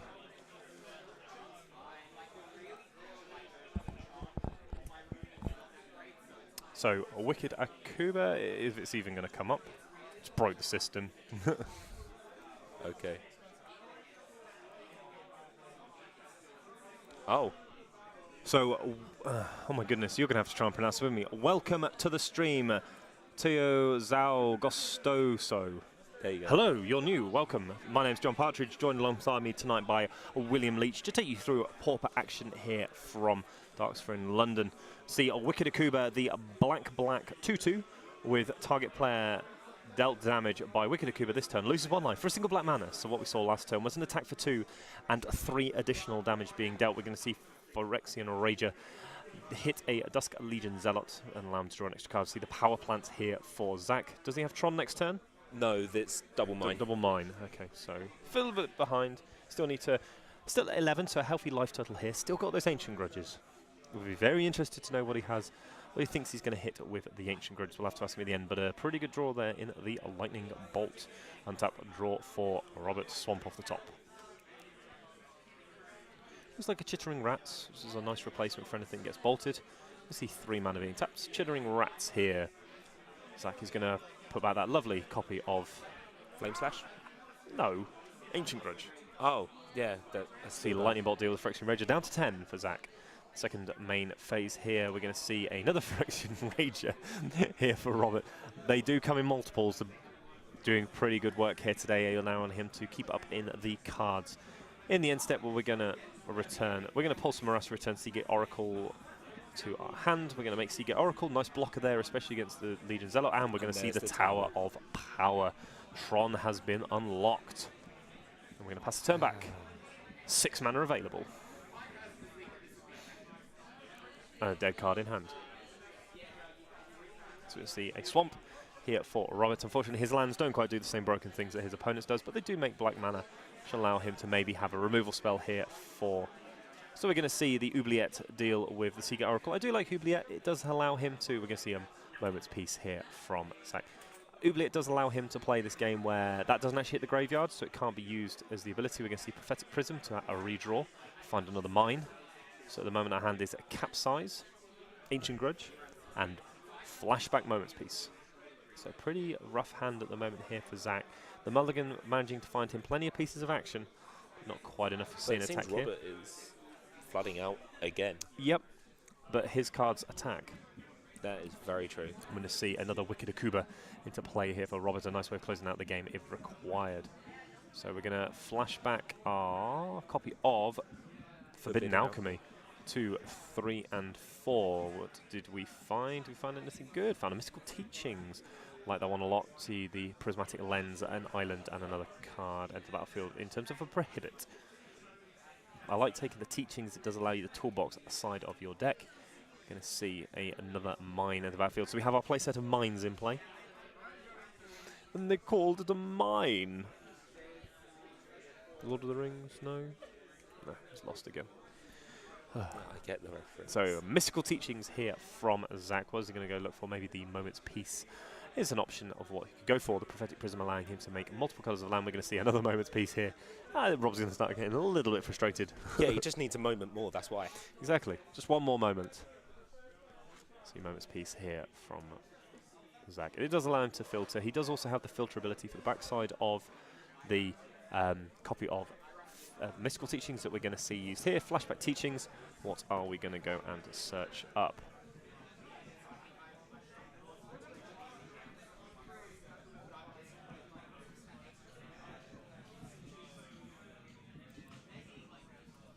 So Mystical Teachings. Teachings for teachings. Very powerful thing that you get to do in Pauper. Yes. That is the one thing I will approve of a Tron player doing. Teachings for teachings. Nice play there. Actually, I take that back. There is another thing I approve of a Tron player doing. Which is? Scooping. Ugh. What's wrong with you today? I don't like Tron. No, really? I apologise for Zach if he watches this back. It's nothing against him. It's Just his against deck. the 3 play sets of lands in his deck. Just I the love lands. everything else the deck does. I hate the fact he uses Tron lands. It's true. So we're going to see an attack here, and probably the Moment's Piece on the flashback here will be the line of play for Zach. Or maybe we'll Teachings first, see what we can find with that. 4 mana. Yep, so 3 mana being cast. We're going to Moment's Piece in response. Again. 6 mana. We're going to Gurmag Angler. 6 Hard mana cast Gurmag the Angler as hard cast. Oh my good lord. I've seen more hard cast fish on this Pauper than I have on any other thing I've done. Even playing against that card, I've never seen it cast this many times hard cast in the last 4 weeks. Is a very I think the decks that usually play it in Modern can't hard cast it. That's true. They don't put that many lands into play. Fetchable lands. That is true. No, they probably run enough fetchable lands. Oh, we found Echoing Truth. That's interesting.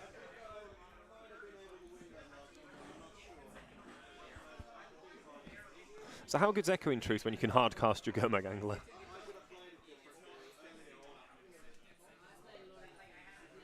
How good is Echoing Truth against the deck that has a lot of ETB effects? That's also true. He's going to have a quick read of the Wicked Akuba. After bouncing the Gurmag Angler back to the hand, you can see Mnemonic Wall and a Muldrifter to draw for the turn. I like starting with a Muldrifter. Have a look at what we're working with. I'll find out our way forward. 5 mana. Be the Mnemonic Wall to start with, however. We're going to return a copy of Ghostly Flicker and set up the lock now maybe as well. Definitely. I'm going to pass the turn back. Untap. Because all he needs now is a second Mnemonic Wall, and then he just won't take any more damage. That is true. Combat damage. Combat damage, yeah. So we're going to see a very nice draw there in Gaia's Verdict. Does get around the Ghostly Flicker rather nicely. Definitely.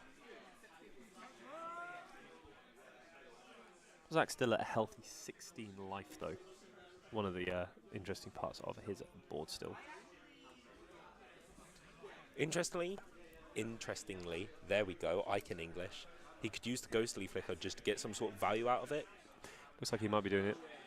Or he'll Ghostly Flicker the Prophetic Prism, and so he gets to draw a card and keep the Ghostly Flicker, which is another option. I like that. And he can do it a couple of times. Or he's going to get, interesting, he's going to get Pulsar Marassa back. I like the bell because you can bring back the Mnemonic Wall back the Ghostly Flicker and go Cycle off. time. You'll see an attack here for 1, 2, 3, 4, 5, 6, and 7. We're gonna we're gonna capsize away the Oubliette. I believe it was capsize. Yeah. So That's what why is it's back in his hand. No, Oubliette's in the graveyard. Shouldn't be.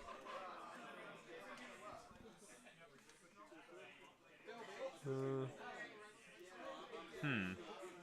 go and look at that one. Do you want to go check that? Yeah, I'll go check that now. Sure. John's checking because I'm sure that card is capsized. I believe that there's not that many invocations that are at common level. And if so,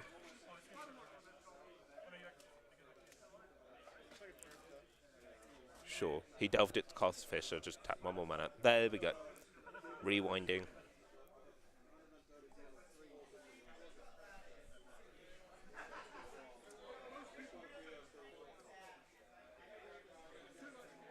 The Mnemonic Wall, getting back the Ghostly Flicker, going towards the cycle that we just spoke about.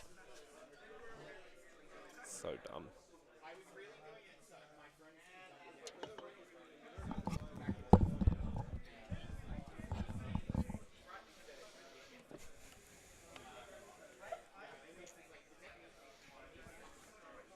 So we're going to see Oubliette coming back in again. You're going to see the Ghostly Flicker. That's interesting, because you know about it. I mean, how else are you getting that out of his hand? How else are you stopping the value train? You could save it, force him to use it, and then use your removal spells. Mm-hmm.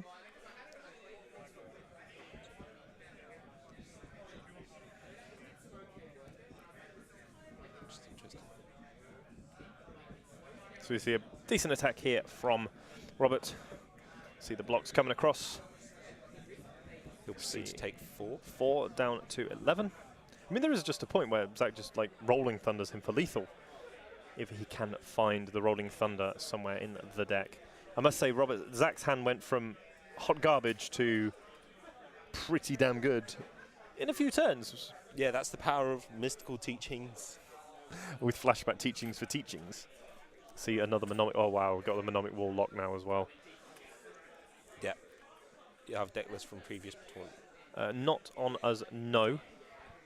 Something we may have to look into at some point. Well, it's definitely something we want to look into. Just the little bit of the logistical part of Yeah, I think getting that all is the deck something lists. Bossman is looking into. Alexi is definitely looking at as something that he wants to do. So we can see 3 mana being tapped. Chittering Rats here for Robert. When your opponent has that many cards in hand, feels pretty bad, man. So we're going to see an attack here. Going to block, and Ghostly Flicker. 4 minutes left in Pauper. So 4 minutes left. 4 minutes left on the round has just been called by our judge on the floor. Keeping an eye on proceedings. We can see Lightning Bolt return to hand. I do believe Feature Match gets a bit of extra time because we Yeah, a little started bit later. extra, yeah. Lightning Bolt's a pretty good one. I just like the idea of rolling thundering my opponent for lethal damage. Seems much more fun. The Fireball, yeah. Oh yeah, just wreck them. Yeah, like flinging the ATOG that we saw in round. Yeah, that was pretty good. Ghostly Flicker again. Get back Lightning Bolt, get back Ghostly Flicker. Bolt you. Oh no, bolt another creature. And I think Zach may have completely turned the corner this game. And although he only has 0 power attackers, doesn't look like he's letting up any time soon. Another Tower of Power enters the battlefield. That's now 3, 6, 7, 8, 9, 10, 11, 12, 13, 14, 15, 16, 17, 18, 19, 20, 21. It's about 21 mana. Too much mana. So Mole Drifter enters the battlefield. We're going to pass a turn back to Robert. And with the Capsize on buyback as well, also a pretty good position to be in with a Cycler Baron Moore. Draw a Grey Merchant of Asphodel. See if we can maybe steal a hero, although I'd be very surprised. Grey Merchant into the battlefield. So far, Devotion is at 2, 4, 6, and 8. So it is theoretically lethal, like it was last time. But we're going to see the Ghostly Flicker. And probably going to return the Pulsar Marassa. Oh, I don't mind returning the Lightning Bolt.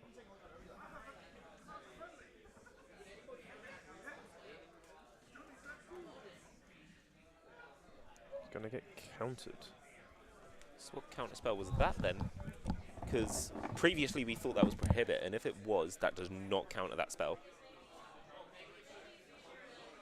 They're going quite fast though. You see the Vitsmith Knight on the Mole Drifter, which he allows.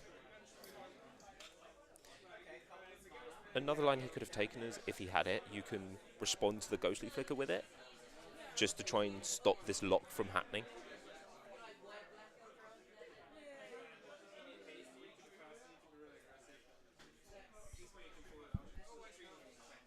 It was full summoning. Okay, let's bring that up.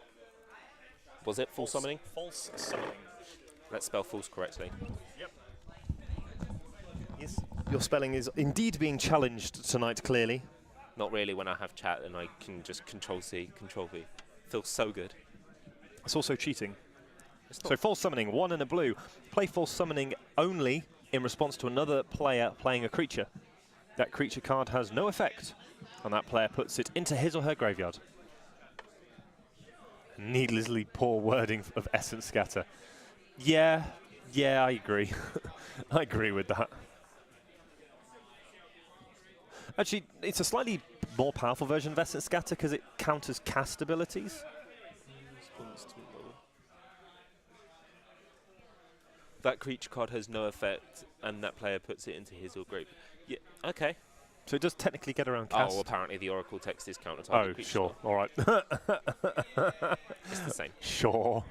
Just makes our life more difficult in the booth instead. So we thought there was some nice little tech. No, just really good card. 2 more cards into the grip here for Zag. I think we found a win condition. And he went to clean up. We found a win condition. Did we? Yeah. We found a 2/2 flyer. So you can see Phyrexian Rager here for Zach. Oh, can see the Ghostly Flicker lock again.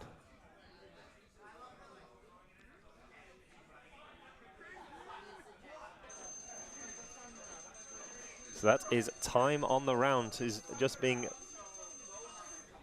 rung in the background. Players in the feature match here will have a little bit longer. We'll soon find out how much longer they've got. And we're going to condescend. See 2 cards. The players will need to get a bit of a move on if they actually want to win. I mean, there is a route where Robert draws this one. It's the Tron deck. We're going to double block. I mean, there is still the Fine Rolling Thunder for lethal damage. I would flicker this one. I like Ghostly Flickering this. Drawing 2 cards, try and get you deeper into your deck. 1 and 2, that's a Flame Slash. 5 mana, Grey Merchant of Asphodel. 1, 2, 3, and 4. 5, 6 loyalty here.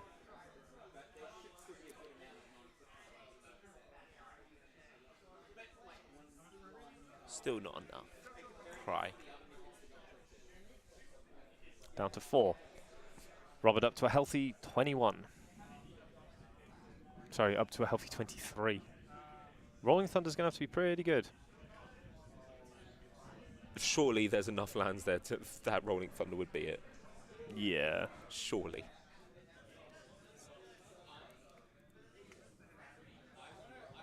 Looks like he may have just found it as well.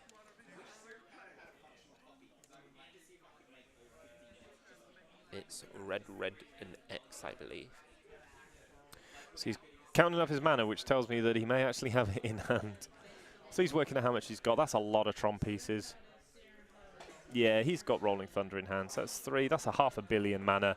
And good game, well played. Zach Bludel finally finds Rolling Thunder, taking down Robert Nodovitz and his Mono Black Devotion deck. I'm going to bring it back to the booth, and you're going to see the heart-destroyed face of William Leach as his Mono Black player not quite able to bring it back against the Tron menace here in Pauper.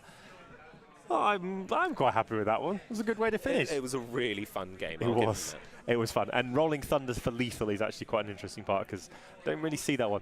It's like the main Wink edition, but you don't really see it. I used it in one of the games as a Wrath effect and then just beat down instead. But what that does mean is that it brings us to the end of round number 3 of coverage. The last match has just finished. The judge will be picking up the results very shortly, and we'll be back with round number 4 of coverage here from Darkstone in London in but a moment. Thank you very much for watching. In a moment's peace.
Welcome back. Round number 4 is upon us, and so the circle is complete.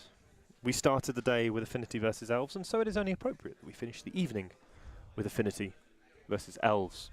Fabio on Affinity versus Callum on Elves. We can send it down to feature match area. We'll give the players the thumbs up. Round number 4 of coverage of our Monday Night Pauper here from Darkstone, London. Affinity on the play. We're going to start with the Seat of the Synod into... I do not know what that card is. So we are going to take the opportunity. Oh. It's a germ. It's a living weapon. Another Seat of the Synod here. The Quirion Ranger, the turn 1 play at 4. Oh, it hasn't changed the names properly. No, wrong one. I typed in the only living weapon card that I knew that wasn't Batterskull and hope for the best. Nice. All right. I tried. Also, Mortipod, is it common? No, it's an uncommon. Oh, there you go.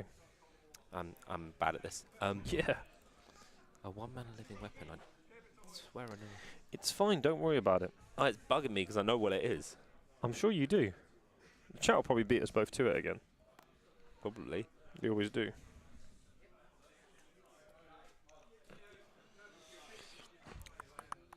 So we can see Birchlaw Ranger and Quirion Ranger, Elvish Visionary. We're going to see an untap here. Tap 2, make 1 mana. Probably going to see a follow-up Evanescence Warden here, triggering the Elvish Vanguard to a 2/2. Nice. Once again, we're seeing the unstable lands. The Flayer Husk, the 1 mana living weapon, gives +1/+1, equip for 2. Another attack here for the mighty 1 point of damage from the 0/0 germ. Living weapons have certainly changed the face of some of the more eclectic formats. Normally, obviously the most well-known one is Batterskull. Mortipod's another one, and then obviously Flayer Husk, one of the more Pauper-related ones for the Affinity deck. You can see 2 mana being tapped here. We're going to see a Mere Enforcer and a Galvanic Blast to get rid of the Elvish Vanguard. Out of cards now is Fabio. Nothing else to be doing. So can Callum find a way through? One thing I have noticed, and this will be the wonderful tilt factor for you, is all his lands are different.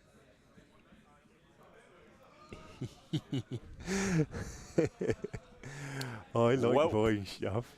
So we're going to see some You will mana. always say that to make fun of me now, won't you? Timberwatch Elf here. Gain a life. Callum back up to a higher life. So it looks like we have some Elvish Visionaries in this version of Elves. Another Quirion Ranger here. Another life gained up to 21. So it's more combo-centric like the Legacy version, I assume? What does it combo into is the question. Well, we'll find out when he draws symbol. Exactly. I love Elvish Visionary. I just love any card when you slap the words draw a card on them. Yes, of course. Especially when it's an ETB trigger. So we're going to see a Somber. You can't remember what it's called. I can't remember what it's called. Good. Somber Hoverguard. That one. I spelled it incorrectly. R-E. B-R-E. H-O-V. And just you don't have to put the whole lot in.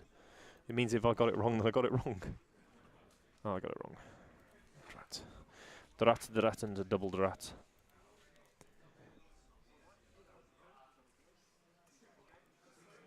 No. Hasn't liked any of that at the moment. Unless it is...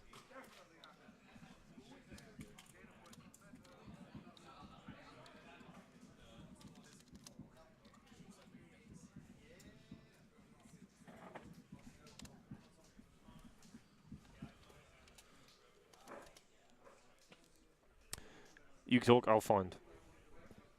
Sure. As we both try and figure out what this... Is it this spelling?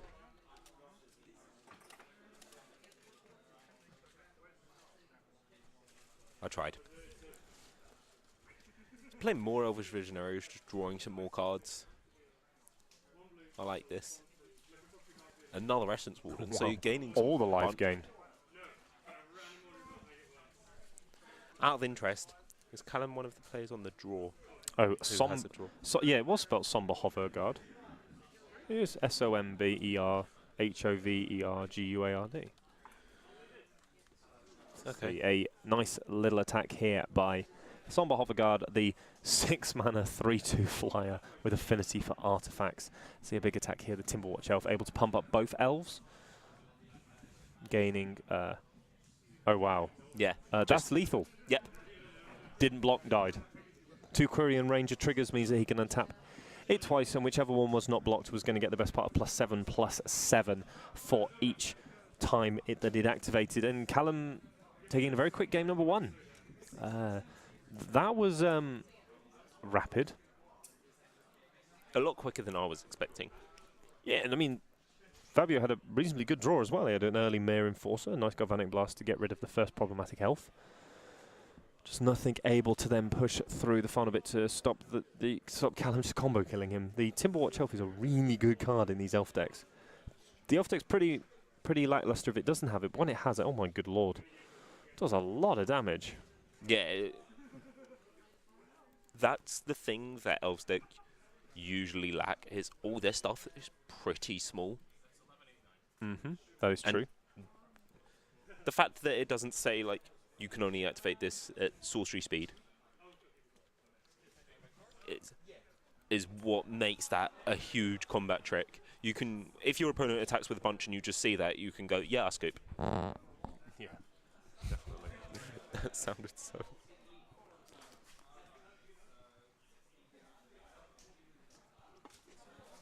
So players are going to have a look at their sideboard. I imagine Callum had 4 very simple cards to sideboard in.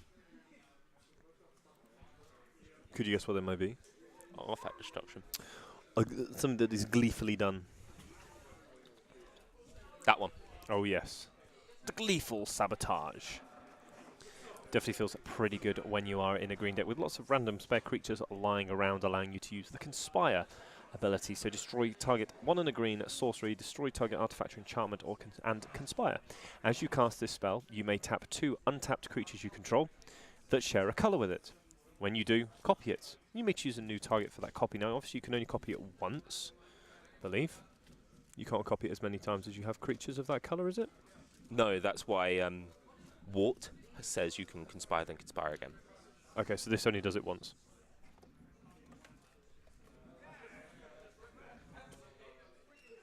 Yeah, so you can't... So you can't tap 2 and then tap 2 again?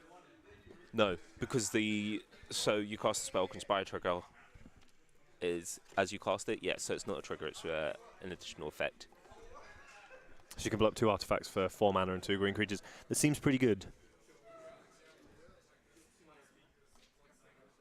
So opening hands are going to be drawn. Looks like a land, lead Stampede, Llanowar Elves. Looks like a good, reasonable hand here. 4 mana. 2 mana. 2 mana plus 4 2 creatures. 2 mana and 2 creatures. Yeah, there we 2 go. mana, 2 and 2. So Springleaf Drum here for Fabio. Is it a keepable hand? Looks like he has a Darksteel Citadel and a Springleaf Drum to start. Oh no, he's got a Chromatic Sphere instead, and we're going to see a Forest and a Llanowar Elves to start. Forecast the After draw that forward. forest spun. It did spin on the table. So we're going to see a Springleaf Drum here. No second land. So deciding not to crack the Sphere, although if I was going to take this line, I may have cracked the Sphere. Looks like we have a second land already in hand for Callum. Elvish Visionary at the ready. But we might just start with a Elvish Vanguard, followed up by a Quirion Ranger. Though they always seem to have that card.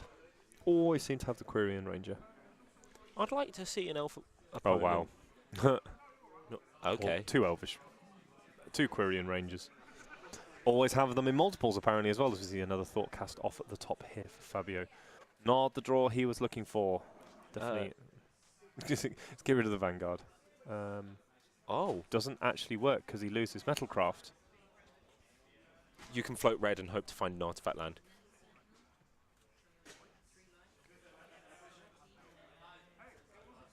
I think Callum's being nice and letting him take it back. Yeah. So he has enough mana to make... So he's going to make another Springleaf Drum. Good guy Callum there. I think he's far enough ahead already that it doesn't matter too much to him. Yeah, I think Callum is swiftly making it too large to kill, but it wouldn't have died either way. I think there's going to see another Vanguard here. A couple of fantastic draws here from Callum. Yeah, that's a Nettle Sentinel, and then... Wow, the top of Callum's deck has been rather good to this game. Yeah. I think you play the Nettle Sentinel this turn. And he also has Lead the Stampede in hand as well. This is great. This is monstrous. Well, great for Callum. Pretty bad for Fabio. Yeah, definitely one of the harder positions for Fabio to be in at the moment. So plenty of triggers here. We now have a 6/6 Elvish Vanguard and a 2/2 Elvish Vanguard. Pass the turn back. Off the turn, he finds us. Well, that's definitely not what the doctor ordered. That also doesn't work that way either. What? No. Put that one back in your hand.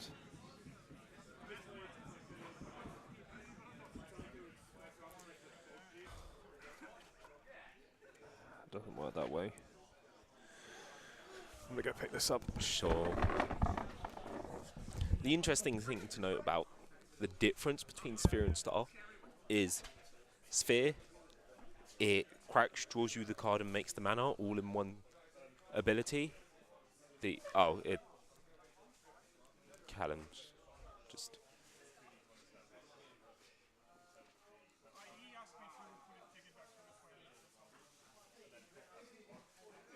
I can hear that from here.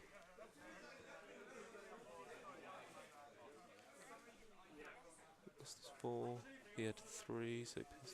No, it wouldn't have been enough.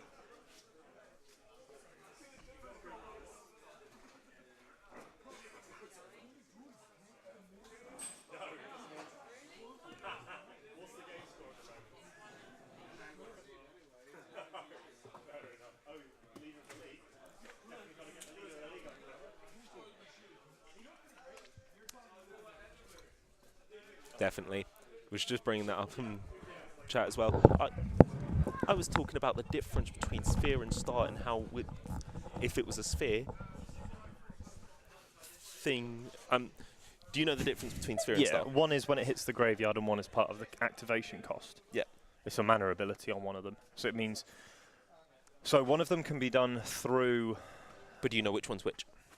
Star's the mana ability, Sphere's the one when it hits the graveyard. No, sorry, it's the other way around. Sphere's the one that's the mana ability. So Sphere's the weird one, because Sphere can be done through... so Star is one that if it's destroyed by, say, an Ancient Grudge, you'll draw the card. Yeah. Because it puts it in the graveyard. Sphere is one that can't be shut off by certain denial abilities, because it's a mana ability. I can't think of the card that works with that one. So we're just going to bring it back to the booth. John Partridge, William Leach here to take you through the last little bit. It was a very rapid game. We did try to get someone else on camera, but the league leader didn't want to join us, unfortunately, for this one. So it's the mana denial abilities that it works with, because you can it's counted as a mana ability on Sphere, so you can still use it. The other one's not a mana ability. It's just if it's destroyed. So even if it gets destroyed, it was like if you Ancient Grudged it or anything like that, you can still draw the card. Or if you O-stoned, for example, say in Modern, you Oblivion Stone your board and got rid of your Star, you'd still draw the card because it's when it enters the battlefield. Well, sorry, when it enters the graveyard, the battlefield, you draw a card. Obviously, quite a powerful ability there. So Elves doing the flip side of it. So we started with Affinity winning versus Elves, and we finished with Elves beating Affinity. And maybe just a little bit, the Affinity player wasn't quite aware of how a lot of his stuff worked, which is obviously an unfortunate thing. Just meant that he wasn't quite able to fulfill out those parts. I'm just thinking, because one of the way the Magic works and how you cast a spell is a lot more complicated than people realised. You can cast... Yep. You can cast the Galvanic Blast. You can cast your Infernal Tutor using the mana from your Lion's Eye Diamond without discarding it. Because the first step of casting your spell was announcing that you're casting the spell, and then by this point, you're putting it on the stack, and then you start paying for its costs. But I don't know how the different layerings of it works, because it's it's actually step 5 that you pay mana. No, you cast Infernal Tutor with it on the stack, you sack your Lion's Eye Diamonds. No, but you can use the mana from Lion's Eye Diamond, because you announced that you're casting Infernal Tutor. You don't need to, you've already paid 2 mana. I don't think you can do that. You can. Judge taught me this one, because we had a long car ride home. That sounds like you had far too much time on your hands, is what It was you're a honestly very saying. long car ride home because there was an accident and we were stuck in traffic for 3 hours. There are- And I'm having to listen to Ricky think that he knows. It's like, for example, say City of Brass and Mana Confluence. One you can win through, one you can't. So Yeah. you can ad nauseum kill through a City of Brass, but you can't ad nauseum kill through a Mana Confluence because Because you can't pay life you don't have. Mana Confluence is tap, pay a life, make a mana. City of Brass is tap, make a mana of any colour. When it becomes tapped, lose a life. So you can tap and make the mana with the life loss trigger on the stack, combo kill them. I've also won a game of VDH by tapping my opponent's City of Brass. I imagine that happens quite frequently in EDH, and when City of Brass is played, it's definitely an option. I lost a game of VDH to a Nephalia Drownyard. How? How did they drown you in EDH? Exactly. That's That a game. story for another day. Another fantastic evening of Pauper action here from Dark Sphere in London. Have you enjoyed yourself again? Definitely. Anything interesting that you found out? Obviously with the love of Tron being the main one. We know you love Tron. You're a Tron man through and through. Your heart beats Tron and your blood flows like... yeah, I can't think of one to describe that one. The heart beats like a tower of power. What happened to I'm a magpie? And You like shiny things. I do like shiny things. So you should like a Tron deck because it has lots of shiny things in it. No, it doesn't. It does. no. That one did. It had foil So- mole drifters. I'd be happy if having a look at Tron. Mhm. And here's part of me liking shiny things. I hate white bordered cards. Oh dear. The oh o- dear. The only good artwork black bordered Tron lands are only if you get them in foil. Right, okay. I don't like the Antiquities Tron lands. Okay. I don't like any of them. You just don't like Tron lands, is what you're saying? Pretty much. And on that wonderful footnote for the evening, that is going to bring us to the end of our coverage here from Darksphere in London for our Monday Night Pauper. Please do not forget to join us again tomorrow night from Darksphere for Tuesday Night Legacy. We will also be back on Wednesday. I'll be in the commentary booth with a very special guest for Wednesday Night Modern. Chris will be taking to the battlefield with his rug deck. Hasn't decided, I don't think, what he's playing, but I imagine have Blood Moons, maybe Jaces, and some other value cards within those decks. Anything you'd like to add before we do finish tonight, Will? No, excellent, fantastic. No, I was thinking about it. I'm like, there's a comment that I want to make about you, but it's not, stream appropriate. Is it not stream appropriate? Are you going to have to self-censor yourself until after the stream has ended? Exactly. Well, in which case I best let Will get that out of his system. And thank you very much for watching. We will be back again, of course, next Monday for some more Pauper action from Darksphere in London. Thank you very much for watching. I hope you have a wonderful evening. I hope you have the wonderful rest of your week. Goodbye. Bye.